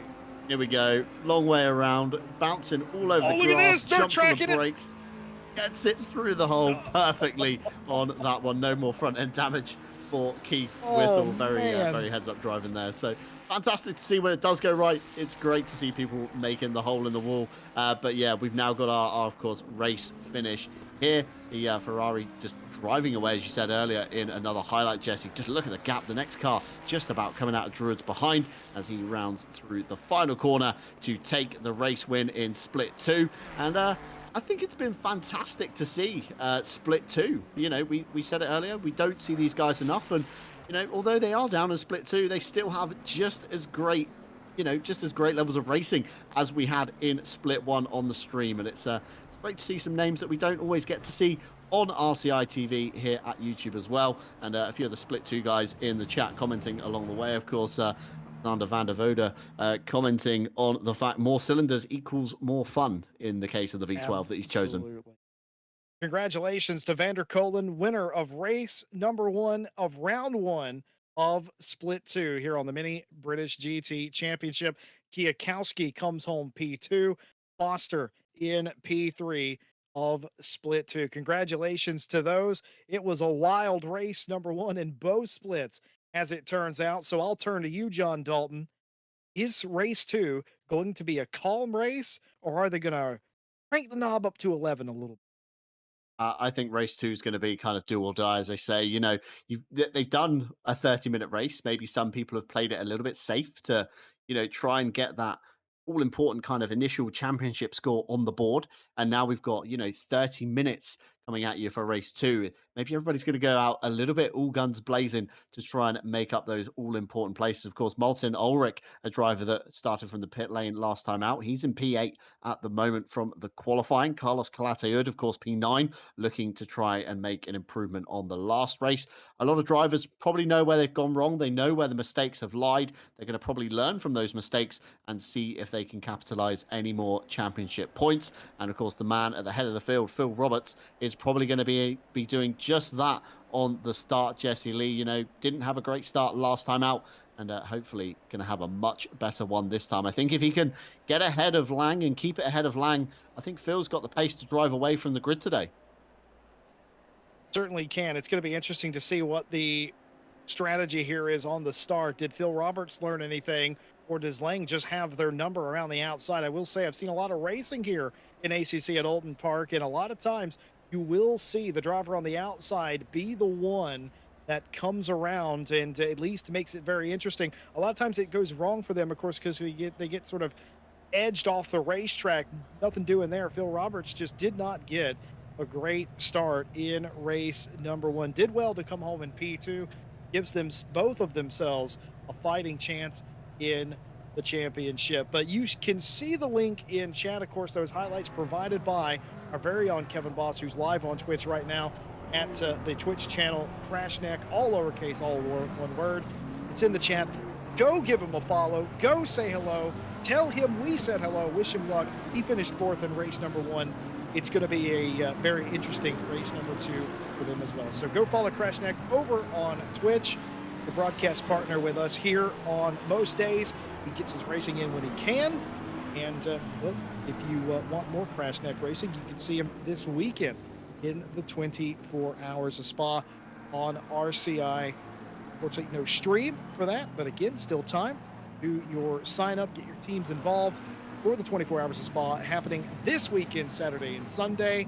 And of course, if you like what you see on your television screen right now, you can do a mid-season sign up for this very series, the Mini British GT Championship.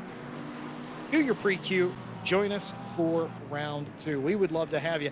Add to it. It's already been great. Having you would just make it better.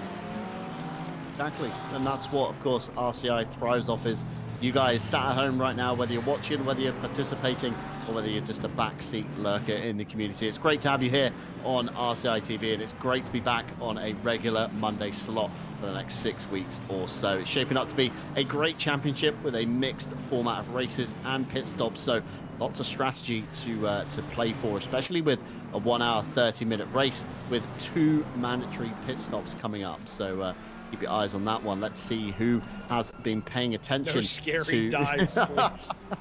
I've just read that as well, and let's see who's paying attention. Racetrack. Definitely so for scary dives. And Daly just commenting in the chat about the disconnect has put him all the way to the back of the grid, so he's going to do a last 2 whatever, in his words, to see how high he can get up. So let's see, can he flip the race 1 that he had on its head and capitalize that a little bit more in race 2. Time will tell. And of course, you can check out all of the RCI links down below in the description, including the Discord, Twitter, Instagram and Facebook, where you can find all of the exciting stuff that goes on behind the scenes in RCI, such as our esports following, who a few drivers are on the grid today. So great to see them competing in a more normal setting, should we say, than a highly competitive one.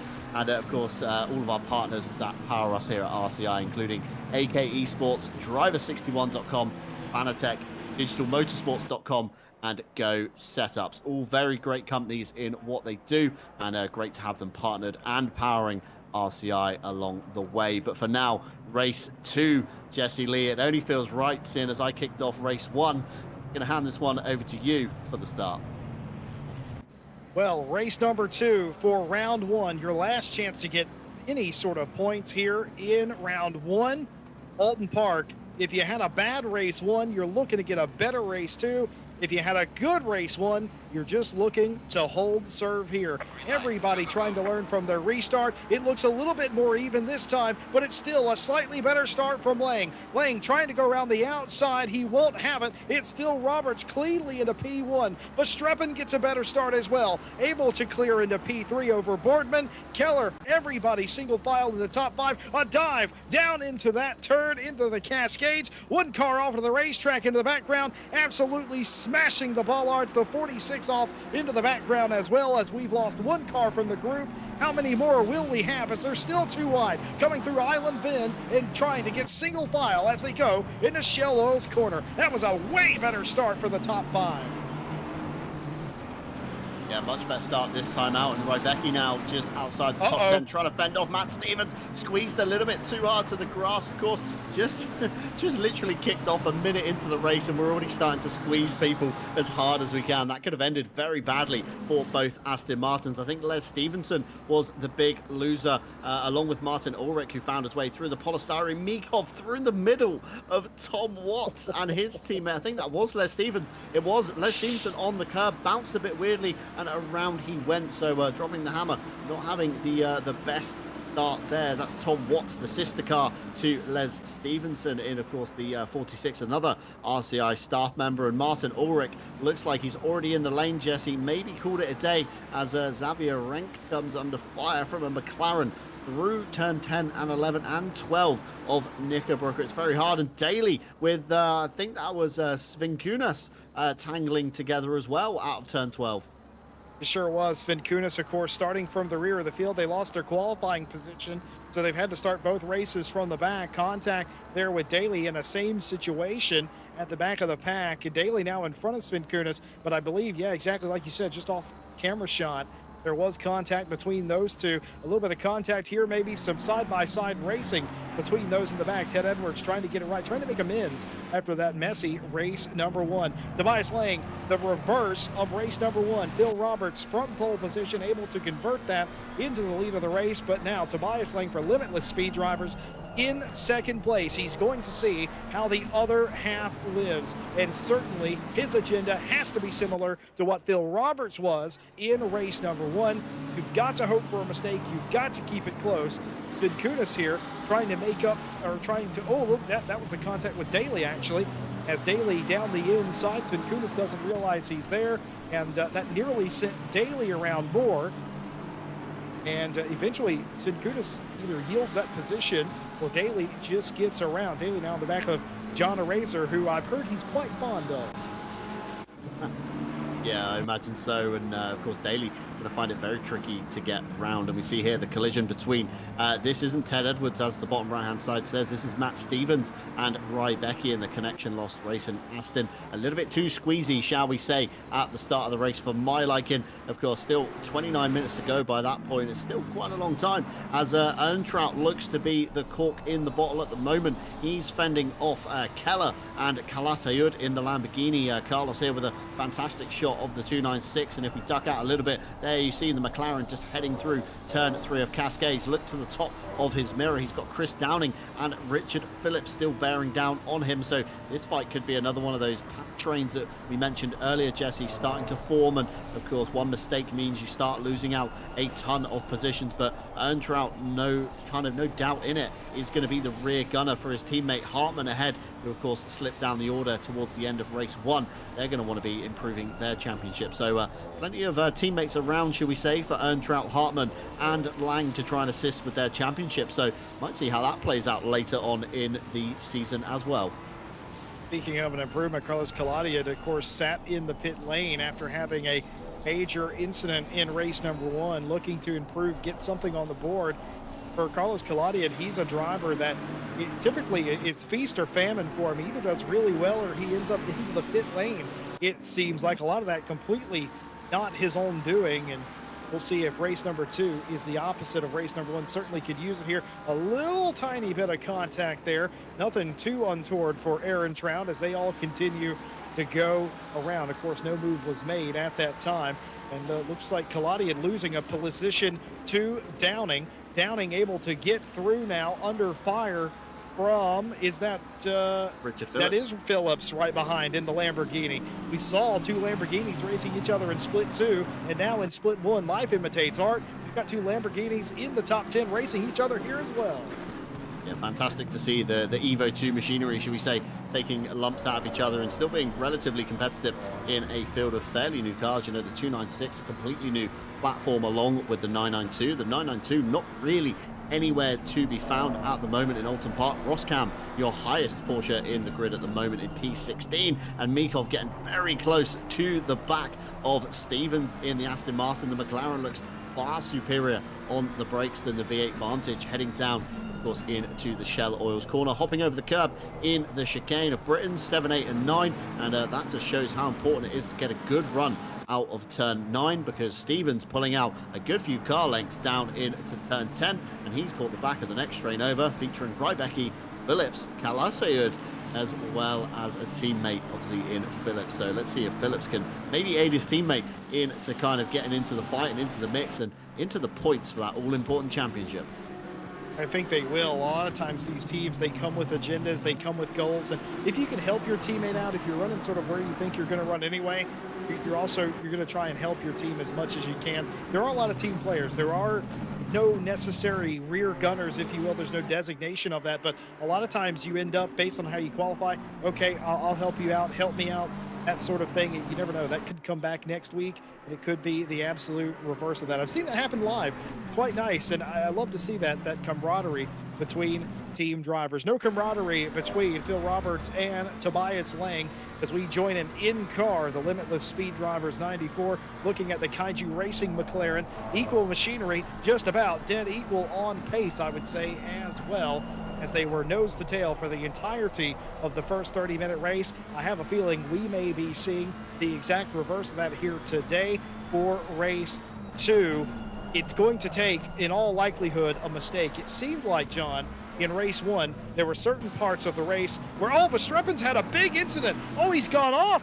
He's gone off an Island Bend. He's met the tire wall. He hasn't made the gap. He's run wide at Island Bend and thudded into the sponge barriers at the end of the straight, and it's very tricky to try and rejoin there. Of course, a very fast approach for every car. He's going to have to wait for every car to go past, and even that rejoin was a little bit kind of dodgy, should we say, in front of a racer and Sven Kunas, and I think Verstappen is parking the car, and I think that's day done for him, maybe.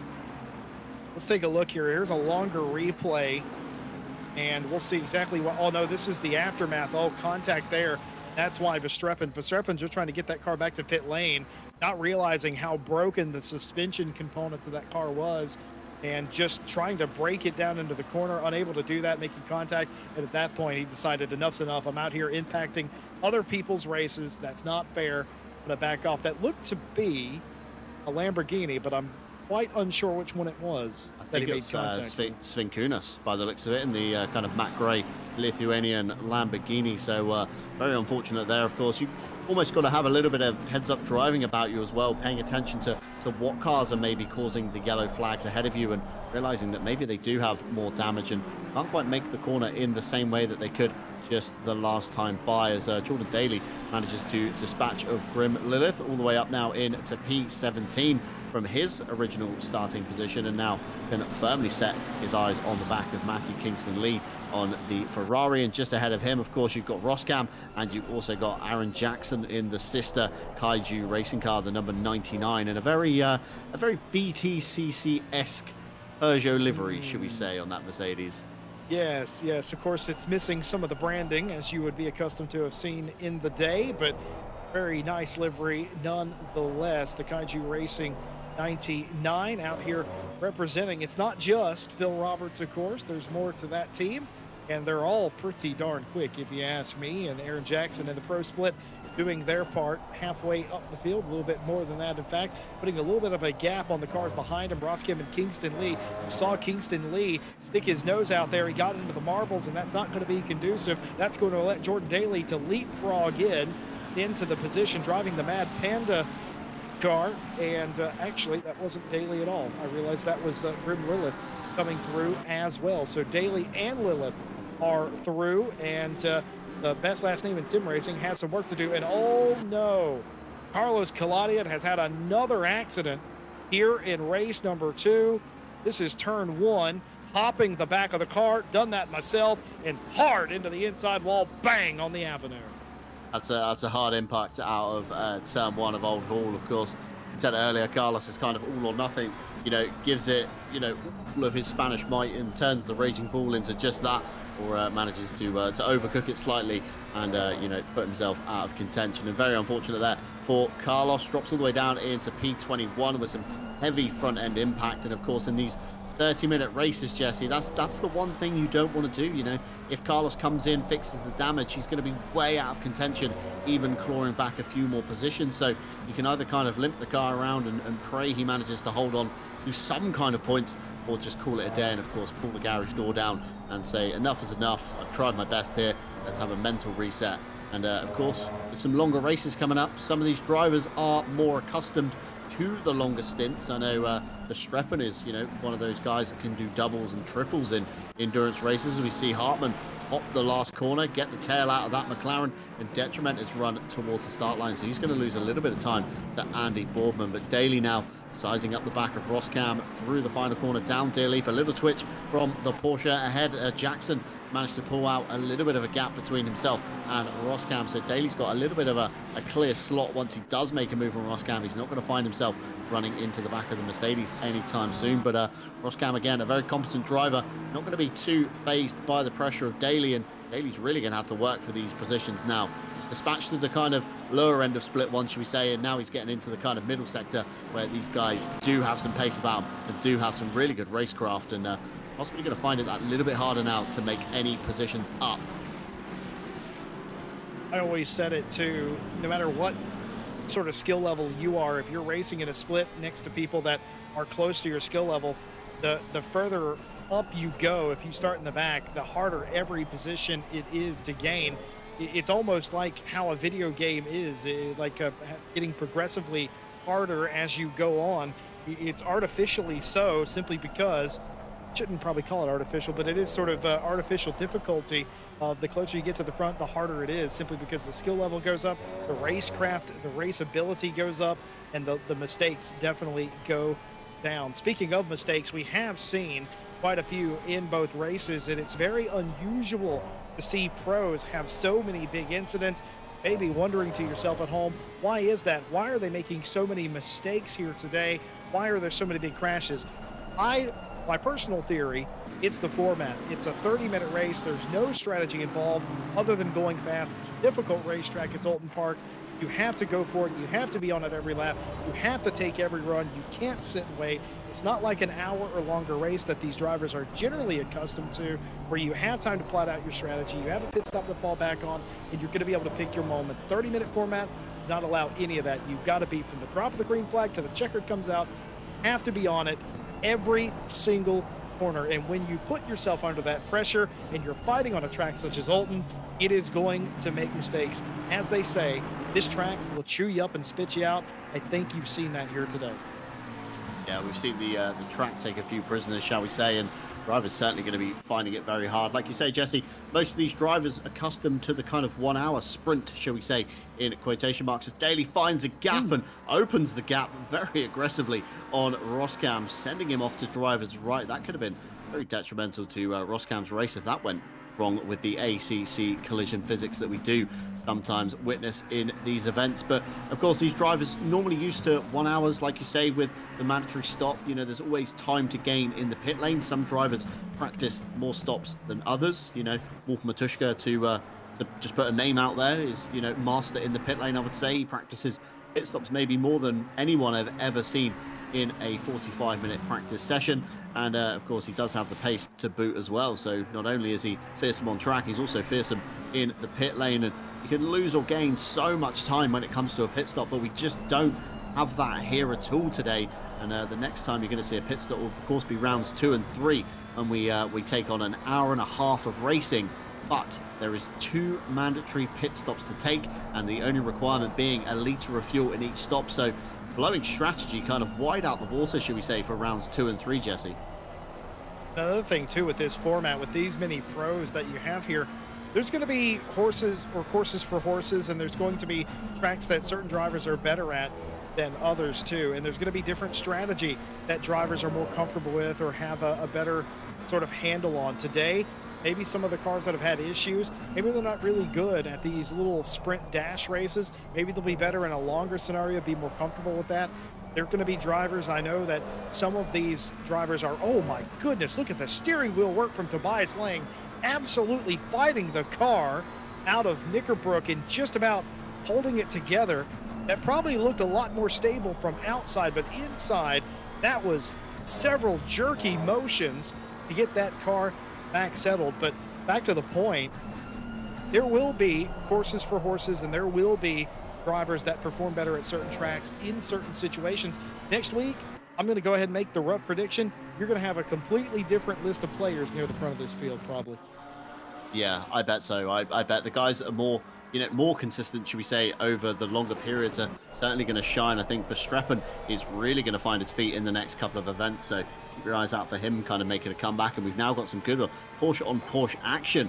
We've got Manzo and Ted Edwards now side by side into the final corner. Manzo to the outside, Ted Edwards on the inside of that one. And both Porsches trying to get an excellent drive out of the corner. They're still neck and neck coming over the line into turn 1. Ted Edwards is going to have the inside line for the Race Ventura number 8 Porsche, and Manzo around the outside. Meanwhile, in the 222, Ted Edwards gets the move signed, sealed, and delivered. And Manzo still glued glued to the back, so I don't think this fight's going to be over yet. And closing right up into the braking zone of the Cascades. But just want to touch on Lang's steering inputs, as you said, Jesse. Looks like he's fighting that car a lot more. I'm wondering if the wake of the dirty air that Phil was obviously producing as he leads the race could be having an effect on the Pirellis. Maybe they're just too scrubbed in. He's gone too hard too soon.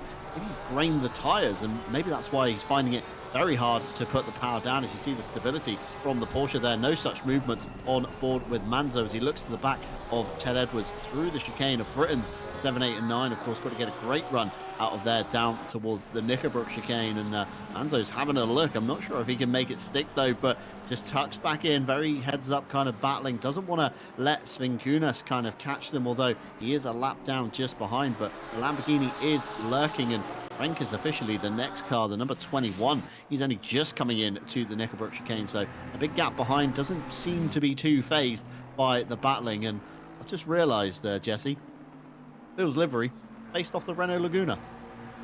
Did you just now figure that out? I've only just figured that out. Have you went back to 1999? I've just suddenly had a flashback of when I was at the Super Touring event at Brands Hatch about three weeks ago, and just suddenly put two and two together that's the Renault touring car, and Kaiju Racing are basing their liveries off BTCC for the British, the Mini British GT Championship. So very fitting. I know that Phil Roberts has a particular fondness for the Super Touring era, and for those of you out there, here's a useless fact that you don't care about, but I'll give you anyway. We actually got British Touring Car Championship here in the United States. I grew up watching it just like you guys did, and Super Touring, in my opinion, the best era of BTCC. Without a doubt. No, not trying to discredit the modern era or the era prior to that, but of course, hatchbacks are fun. Super Touring, though, four-door cars, where you really can get the elbows out and smash the fenders in, fantastic. Lovely races. Absolutely so. I'll agree. I mean, I've got a very lucky chance to get up close and personal with a lot of the machines from that era just a few weeks ago at Brands Hatch, and they are so over-engineered to what they needed to be at the time, but it's crazy. Seeing them up close and personal, it's great. It takes me right back to the PlayStation 1 era, should we say, where we probably all managed to get our love for racing from the TOCA games, and of course following on to the I know how to cut every line. Circuit in the original race driver. Oh, it's going to be a spin. The 127 gets spun hard into the inside wall in the avenue. That's contact, and it leads to blows here. Matt Stevenson is going to hold serve. But, wow, that was an unfortunate moment. What happened there as they came through Old Hall? See that again. Yeah, it looks like Stevens just into the back of Rybecki ever so slightly on that one. Not sure who hit who did what to where, but certainly Rybecki coming worse off that one. It did indeed, a little bit of friendly fire, and hopefully we managed to catch the race replay. Stevens to the outside, Rybecki on the inside. Stevens tries to go for the cutback, and I think Rybecki got a bit loose, Jesse, as he came off the corner, just detrimented his run that little bit. Stevens didn't check up and realise, and drove straight through the back of the Connection Lost racing car. Very unfortunate there for both drivers, of course. Both drivers very competent, I would say, Jesse. You know, I trust each and every one of them with passing me in a race. I wouldn't be too sketched out by them at all, and just unfortunate things do happen. And like we said earlier in the broadcast, it's kind of all guns blazing now. They've had their 30 minutes to kind of figure each other out and figure out where they sit, and now everybody is going to be wanting to make up all those all-important championship points. But I feel that could be a steward's report maybe coming the way of the RPMS Aston. Oh, still off in the background. Another scary moment there for Vulture Rybecki in the CLR car. But you may ask yourself, why on earth was Stevens spinning out Rybecki there? Well, it wasn't what he was trying to do. What he was trying to do was get as close as he possibly could, maybe make a dive into the Cascades and make the overtake sometime by Island Bend, perhaps. And you got to be as close as possible to try and make those moves work. And I think you're absolutely spot on, John. What happened? Rybecki got over the curb, maybe was a little bit slower out of the curb, had a worse launch as well. Could also be possible. Anytime the suspension on these cars jumps, you're just losing time. Oh, it's a huge slide here. This car very clearly severely damaged. Rybecki did not bring it down the pit lane, obviously. and just sliding everywhere. The steering wheel is straight. Most of the impact was on the rear of the car. I wonder if that's aero damage to the rear of the car that's causing some of this, maybe suspension on the rear. But no, obviously Stevens didn't mean to do that in particular. Yeah, the diffuser and everything is completely crunched. I don't see anything too major on the rear tires, so I think that's all. I think that's all diffuser damage that's causing that looseness.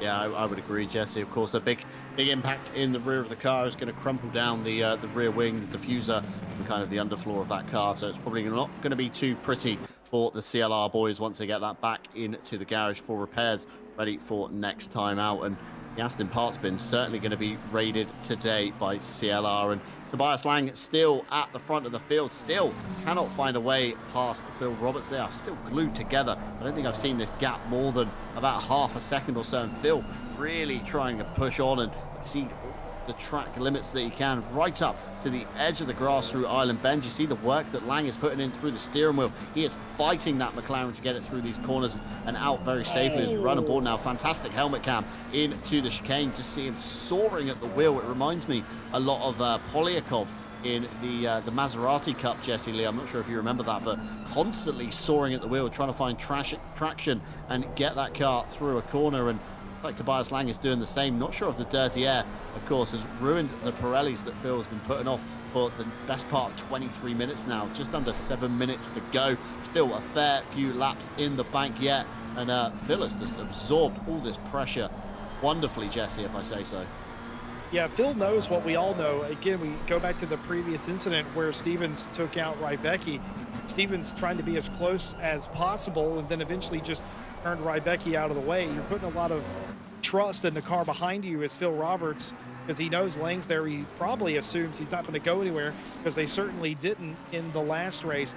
So you just got to put trust in that driver behind and know that, hey, if you spin me, you better do right by me at the very least. So I think there's a lot of trust there. There's a lot of respect between these two. They went toe-to-toe in the first race. They settled it like gentlemen out on the track. I reckon they're going to do it again. Right now, Tobias Lang, though, just hoping, come on, Phil, you made one mistake in race number 1. That's all I need to get by you here. It's just one mistake. Phil Roberts, though,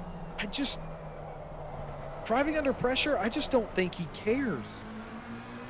He just seems like that kind of driver to me. Phil is, I think he's glancing the mirror, but I don't think he's staring at it as he goes through every single corner and every straight to see where Lang is. He knows he's got the pace on Lang, albeit by about 0.2 of a second, but finding that 0.2 of a second at Oulton Park to make a move through and stick is very, very tricky. It's a super hard track to overtake on. And just want to touch back on the livery point we made about Phil Roberts. It's not based on the Laguna. It's in fact based on a Camel motorcycle that Baddy Stone and Phil have worked on together. Oh, so I see. I'm seeing it now as well. I'm also seeing a tad of Laguna, though. Okay, so I got confused because there are some Kaiju liveries that are BTCC. One of the other ones is in this race. Oh, these two guys are absolutely going at it. Hartman and Aaron Trout, they went off the racetrack a couple of times. They are teammates. They're going to have to settle this. And might I suggest, gentlemen, settling it respectfully. Otherwise, that's going to be an awkward call after the race is over. But yeah, that's absolutely right. Not every one of those cars is based on BTCC, even though Phil Roberts most recently, I was talking to him, was talking about BTCC cars. That is based on a motorcycle, but it does look a bit like a Laguna. You have to admit. It does, I'm afraid so. We can stick with either or, but I'd like to pretend it's based either on way, Laguna. I like it. Indeed, it's a great livery, and of course it's great to see drivers again. We say it every time we see a few custom liveries in the field. It's great to see these guys, of course, making an effort. Some of these guys, driving these cars every week. Some drivers not electing to always pick these cars, and it's great to see the artistic flair, should we say, among the community to get these liveries done. And Tobias Lang looking for a move into the Knickerbrook chicane. I don't think he is close enough on Phil Roberts. Phil doesn't even bother covering off the inside line. Like you say, Jesse, I don't think he's too fazed by Lang's presence. He knows he's got the kind of legs just about to keep himself ahead of the limitless speed drivers McLaren. I mean, looking at the lap times, they are relatively the same. Phil with a 1:33.7. Lang last time by with a 1:33.6, but only just. It was a 6:97. So you can't really separate these guys at all. They're running near enough on equal pace. You're probably going to find some corners where Lang is a bit better. You're going to find other corners where Roberts is a little bit better, but just under 3.5 minutes to go. I think we're going to have another 2 or 3 laps in the bag, and Phil's just got to remain as cool as anything coming through the first corner. Avoids that inside curve very nicely, keeps it just about, I think, within the track limits there. Got to be very careful you don't pick up too many penalties, as we've not seen any yet, Jesse Lee. And that's a yet with a touch wood of the desk in front of us, should we say. Yeah, they've definitely been driving a little bit further into the bounds of the racetrack. Sands, Hartman, and Ehrentraut, who are going at it really hard and driving off the track, trying to gain a little bit of an advantage. Jordan Daly is trying the last to wherever challenge, as he put it himself. He's nearly inside the top 10. He's got Stevenson right in front of him, looking down to the inside, unable to make the pass there. Gets right to the back bumper through Island Bend. Can't do anything else with him. Has to fall in suit for the Shell Oils corner. Off of the apex just a little bit with Stevenson that time. Had a little look down the inside to Daly. Not enough room. Didn't want to invite contact, and gives up just a little bit as they go through Britain's this time. But he'll regain that back, and in fact already did through Britain's chicane, right back nearly to the back of Stevens. This is a little bit of the Jaws music, if you ask me. Going back to your point, John, about Phil Roberts, I mentioned earlier he didn't care. It's not that he's driving like he doesn't care. That's not what I mean. What I mean is Phil Roberts, in my personal experience with the man, is not the kind of driver to change anything. He's a very logical human being. For the reasons that you stated earlier, I think you understand Phil's mental approach. It's a tight racetrack. We're similar in pace. Unless I make a mistake, he's not going to be able to pass me cleanly, which means that he's not going to be able to do it legally. So all I've got to do is run my race. It doesn't matter what he does. If he hits me, then we'll settle that with stewarding. I don't think he will. Going to have to make a clean move. Difficult to do if I don't make a mistake. So ergo, do not make a mistake. That's why Phil doesn't care, because he's focused out the windscreen. Yeah, he's just going to be watching every single breaking point, apex that he can, you know, keeping all eyes on Stork, should we say, to really focus and try and nail this win. Of course, we hit just about over a minute to go. I think we're going to go one more time by after this as well. So Phil's only got to keep it together for another kind of 3 minutes or so, should we say, and he's already done it for nearly 29 of those minutes. So I don't think he's going to be too phased about 2 more laps as Daly hops over the curbs just behind the RPMS Aston Martin, ahead of Matt Stevens in the 77, the 197, of course.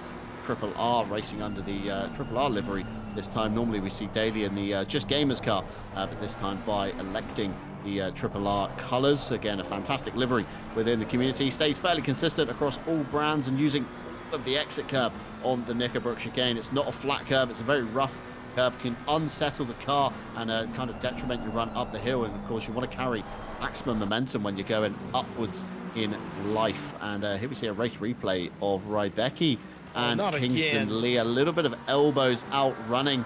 Okay, I'd imagine Rybecki is maybe a little bit out of contention, but I can't imagine he wanted to give up that position too quickly. And just looking at the board, it is indeed Rybecki down in P22, Kingston Lee in P17. So, of course, Kingston Lee wanting to get a move on as we now go on to the final lap. Jesse, Phil Roberts leading Tobias Lang through the Island Bend corner, down into the Shell Oils corner. Look at the track map on the right-hand side. No traffic to intervene this fight. This is going to be all out to the line. I think Phil might have this one in the bag, Jesse. He might do, but he's got to make it through another 6 or 7 corners, and he's got to do it cleanly here. Lang right behind him, one little misstep, one trip to the dirt, and it's going to be all over for Phil Roberts. He didn't have the greatest start on the initial start of race number 1. He learned from that, had a better start for race number 2. He's led the entire way under pressure, never more than 0.6 of a second between the two of them. And this is where it all comes down to the final couple of corners. Druids for the last time, drawing in his lane as close as he's ever been, sniffing for an opening, sniffing for a mistake. Clean through Druids, the both of them. 2 more corners to go. Lodge being the biggest one of the 2, falling away a little bit Lang in the aero wash of the car. Is it a clean corner for the both? Yes, it is. A little bit tighter for Lang, but it doesn't pay off. It's a wide sweep and a victory, and a brilliant victory for Phil Roberts as they swap positions for race number 2. Roberts over Lang, Boardman, Hartman, and Ehrentraut, your top 5. Ehrentraut, by the way, the Speed Juice fastest lap of the race award. Excellent job to Thomas Ehrentraut. Everyone coming across the line now. Keller, Phillips, Downing, Mikov, and Stevenson, your top 10. Jordan Daly to P11 from the back. Watts, Lilith, Jackson, Roskim, Eraser, Kingston, Lee, Stevenson, Manso, Edwards, Rink, and Rybecki, of course, who is going to be one frustrated racing driver, perhaps rightly so, and Sven Kunis coming to the line. Your 23 finishers. An action-packed day here from Oulton Park. Yeah, fantastic fights in split 1. You know, even in split 2, race 1.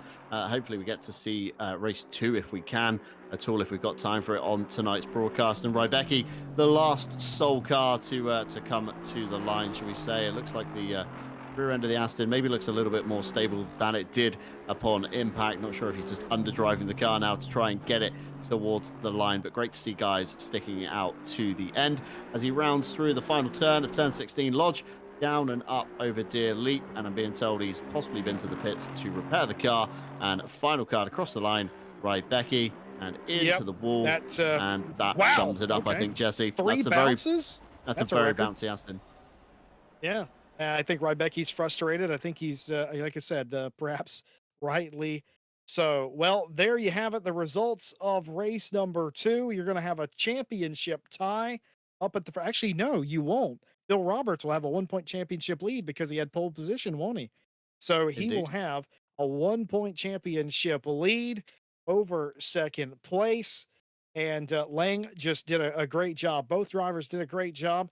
The 2 fantastic races. I can't recall the last time I saw a couple of races between 2 cars that were so evenly matched and so close together. Just goes to show you, what does it take to be a pro here at RCI? You have to be immaculate for an entire race. In this case, 30 minutes time. John Dalton, I got to say, we were treated to a great race here today. What do you reckon we'll have the same for round number 2 next week? Yeah, I mean, I'd like to see exactly the same again, should we say. Of course, round 2 next week, July 31st.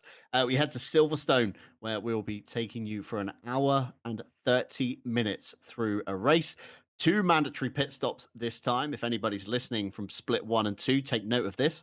2 mandatory pit stops, and of course, just a litre of fuel to be added for each of those stops. Everything else completely up to the drivers, so it's going to blow the strategy wide open. I think you're going to see very different kind of drivers at the top of the field next time by. And of course, following suit will be Donington Park for the same again. So the next 2 are kind of the endurance rounds, should we say, of the calendar, Jesse. Certainly is. This championship, it has all sorts of rounds in it. 2 30-minute races today, and we're joined by one of the winners, the most recent one for race number 2, Phil Roberts. He's won AM races, he's won silver races. Ladies and gentlemen, for the very first time, Phil Roberts has won a pro race in tough competition. Phil, you got the pole, you got the win, and you got the championship lead. Tell us about your day. About my day? Well, Jesse Lee, it started at midday when I went to the dentist to have some fillings in. And my mouth was absolutely still feels a bit numb now, but yeah, Oulton's like my home track, so I've driven on it in real life, so kind of know where to go. As qualifying was, I think, a bit more of a fortunate bounce through the first chicane, really, which got me that 10th. And then race 1, I think it was like between me and Lang. I think neither of us really wanted to win that one. I feel like the amount of mistakes I was doing in particular anyway. but I'm glad I made up for it in race two. What happened there on the initial start for round number one? Um, a mixture of like not being used to being used to being that, used to seeing more cars in front of me. And yeah, just general doziness slash the trying to start, with nothing in front of me basically. So purely driver error, but I made up for it in race. Well, you've talked to us all day, and admittedly, we've sort of sold you out to everybody viewing at home too about your messages, and you downplay your ability a lot about your pro ability, and oh, I don't think I can win this, or oh, I'm flattering myself with my position and stuff. But today, you cannot deny you absolutely went out there and you had the lot. I think, well, I mean, it's just really more nature. I mean, my first reaction is to say it's the car, to be honest. But like, I don't know. I think it's a mixture of the car and the track. Like I said, I've never been slow at Oulton, like relative to other circuits. So I think it's more just everything clicking together for once, and it just happened on stream, I guess. Yeah, it was absolutely brilliant. I can tell you, you had a cheering section in chat all race long. A couple of teams and drivers did as well, but people were absolutely loving it. A fresh face up at the front of this field. It's been absolutely brilliant. I'm going to turn you over to John Dalton. He's going to ask you a few hard hitting questions. Hard hitting ones. Oh dear. Well, it's Yeah, I John mean, Dalton. What else is he going to ask? exactly. Phil, great race. Obviously, congratulations on the P2 and the win in race two as well.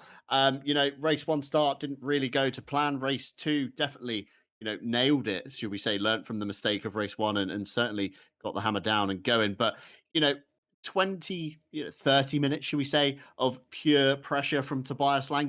We were saying in the comms box, you're not usually phased by it too much. How hard is it to drive that consistently for 30 minutes with somebody literally breathing down your neck? I mean, the benefit of the poor race one start was being able to sit behind Lang and see where he's stronger, where he's weaker than me. So there was a few moments where he like tried to make a dummy on me, but because I knew where he breaks for those sort of corners, I knew I didn't need to react to them, sort of thing. So there's I don't know how to put it, John. There's reading the pressure. I don't know how to put it other than that. Like there's no point exerting something if you've got nothing to back it up. It was less. It's looking in the mirrors certainly, but only in the places where I knew he was faster than me, and then just getting on with a race where I knew if I nailed it, it would be I wouldn't have anything to worry about.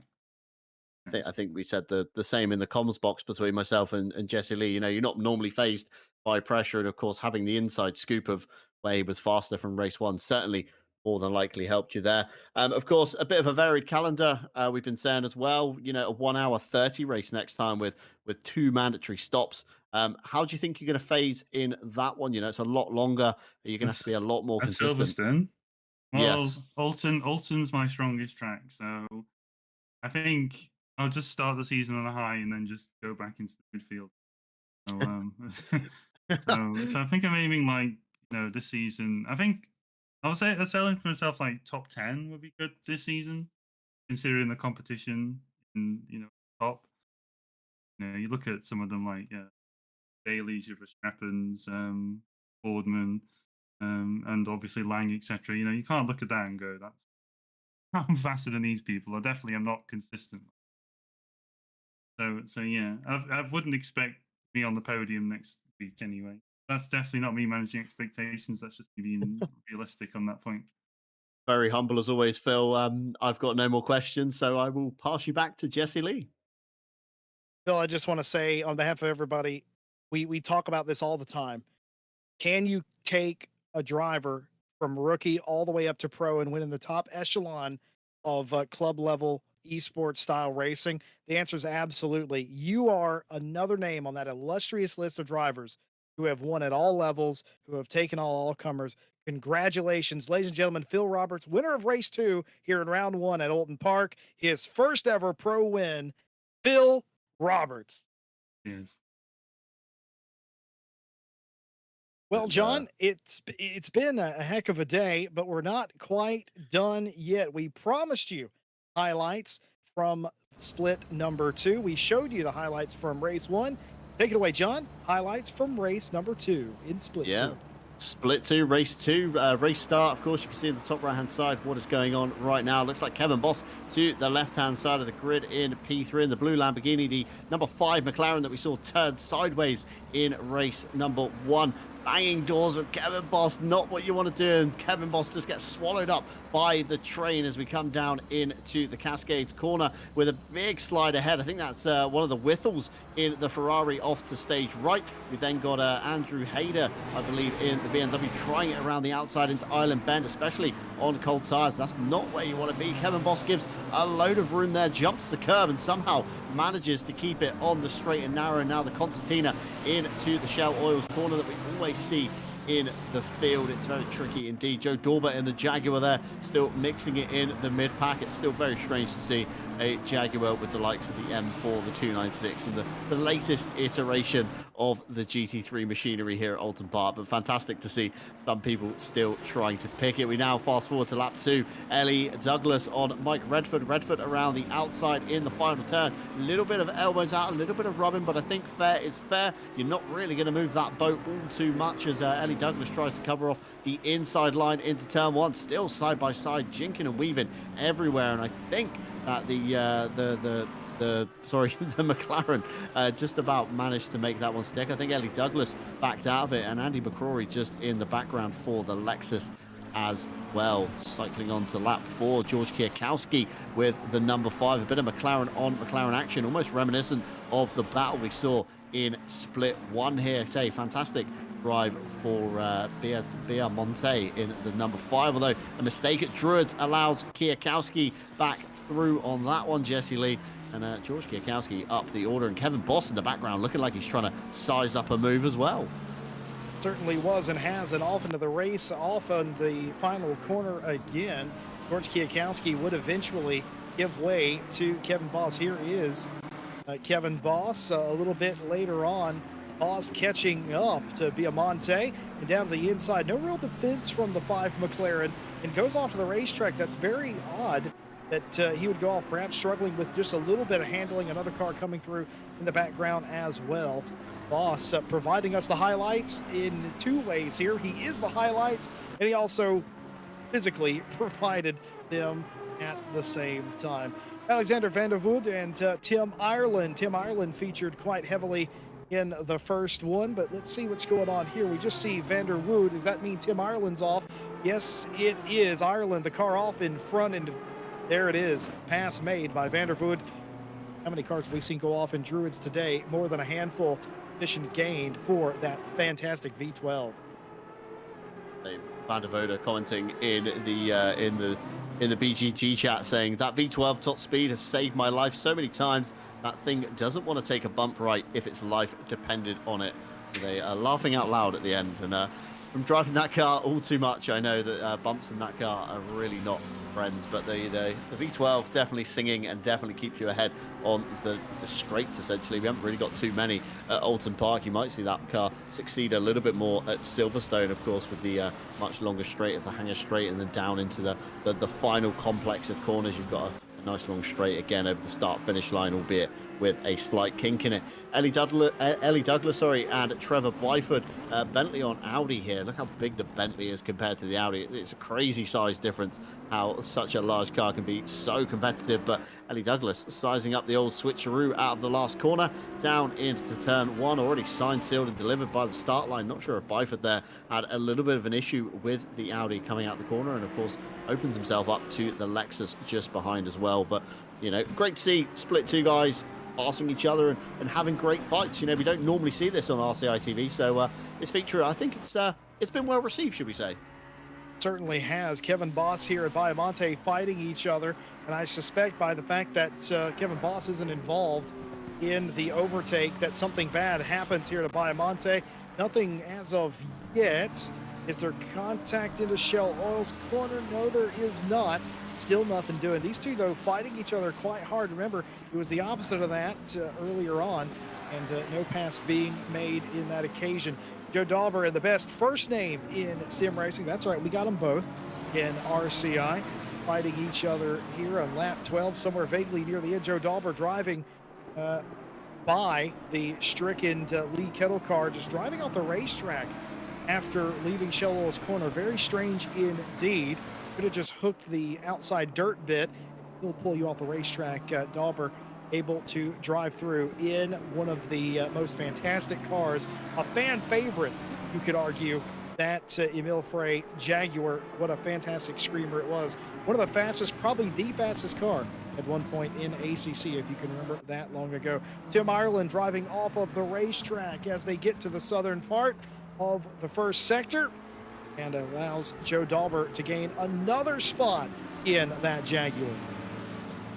I think if I was Lee Kettle and I saw the Jaguar in my mirror, I'd probably drive off the track too. Oh, Jaguar and a V12 in that same shot. Brilliant. Best shot I've ever seen, to be fair. We should have an old school championship, I reckon, where we dig out the V12s, the Jags, all the kind of pre-Evo cars. 650? Imagine. Huge contact here between Byford and Douglas. And that has sent Douglas into the shadow realm.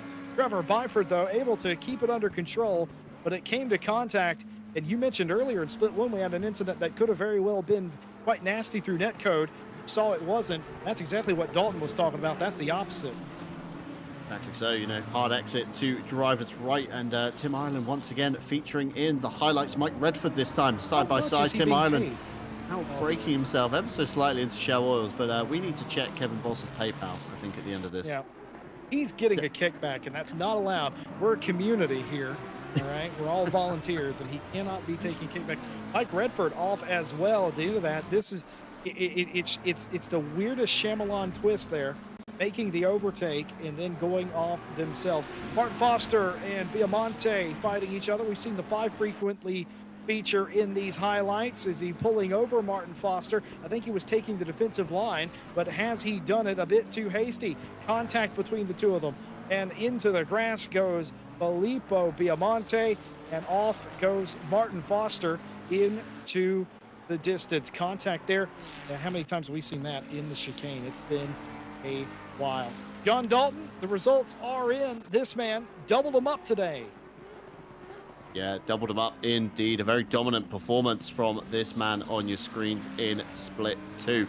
Stan van der Kolen in the number 475 Ferrari takes a victory at both race 1 and race 2, and a very dominant performance indeed over Daniel Durrett. So, maybe if these splits dwindle down a little bit, maybe we see a few combining splits towards the end like we typically do within RCI. It could be very interesting to see how Van der Kolen fares in the split 1 with everybody else as well. But fantastic driving from all the split 2 drivers, and it's great to get them some airtime finally on RCI TV, Jesse. Yeah, just fantastic that we can now bring you the highlights of both splits. Joe Dauber in chat calling those cars vintage. I would love, and I know that the event managers are listening, I would love at some point a vintage ACC championship. You mentioned that earlier. I think we've got the name now thanks to Dauber. I think we need to put that together at some point. Keep your eyes and ears open. Thank you all for watching today. Thank you to our Split 1 competitors and our Split 2 competitors. Big thanks to Kevin Boss for providing the highlights, and Stewie for putting up with us as he will do this entire season. This is the team you got. We're not going anywhere, John. We've got more racing on the calendar to do. Yeah, next week, of course, we do find ourselves at round 2 of Silverstone, where we'll be going for an hour and a half with 2 mandatory pit stops, adding in just a litre of fuel each time. And of course, it wouldn't be possible, like you say, without the split 1 and the split 2 guys. And it wouldn't be any point of running RCI TV without, of course, the viewers at home. Remember, down below, you can also check out the RCI on all of our links, including Discord, Twitter, Instagram, Facebook, where you can find out all the exciting stuff that goes on behind the scenes at RCI, such as our esports team following. And of course, a quick message from our partners who need no introduction, that have been with us for quite a while now. Of course, AK Esports, Driver61.com, and Fanatec, and newly into the 2023 era, digitalmotorsports.com and Go Setups as well. If you believe they can help you at all in any of the services that they provide you, of course, check out the links down below in the description. And it's been a fantastic event. The double header has been calmer than I expected. We've seen two different race winners in Split 1 and a dominant performance in Split 2. And with the new format of the highlights from Split 2, this is going to be a very great era on RCI TV. But from myself, John Dalton, from Jesse Lee alongside me, and from Stewie behind the cameras, with a big thank you, of course, to Kevin Boss as well for forming the highlights for us to witness. It is farewell from us, and we will catch you the same time, same place next week on RCI TV. Take care.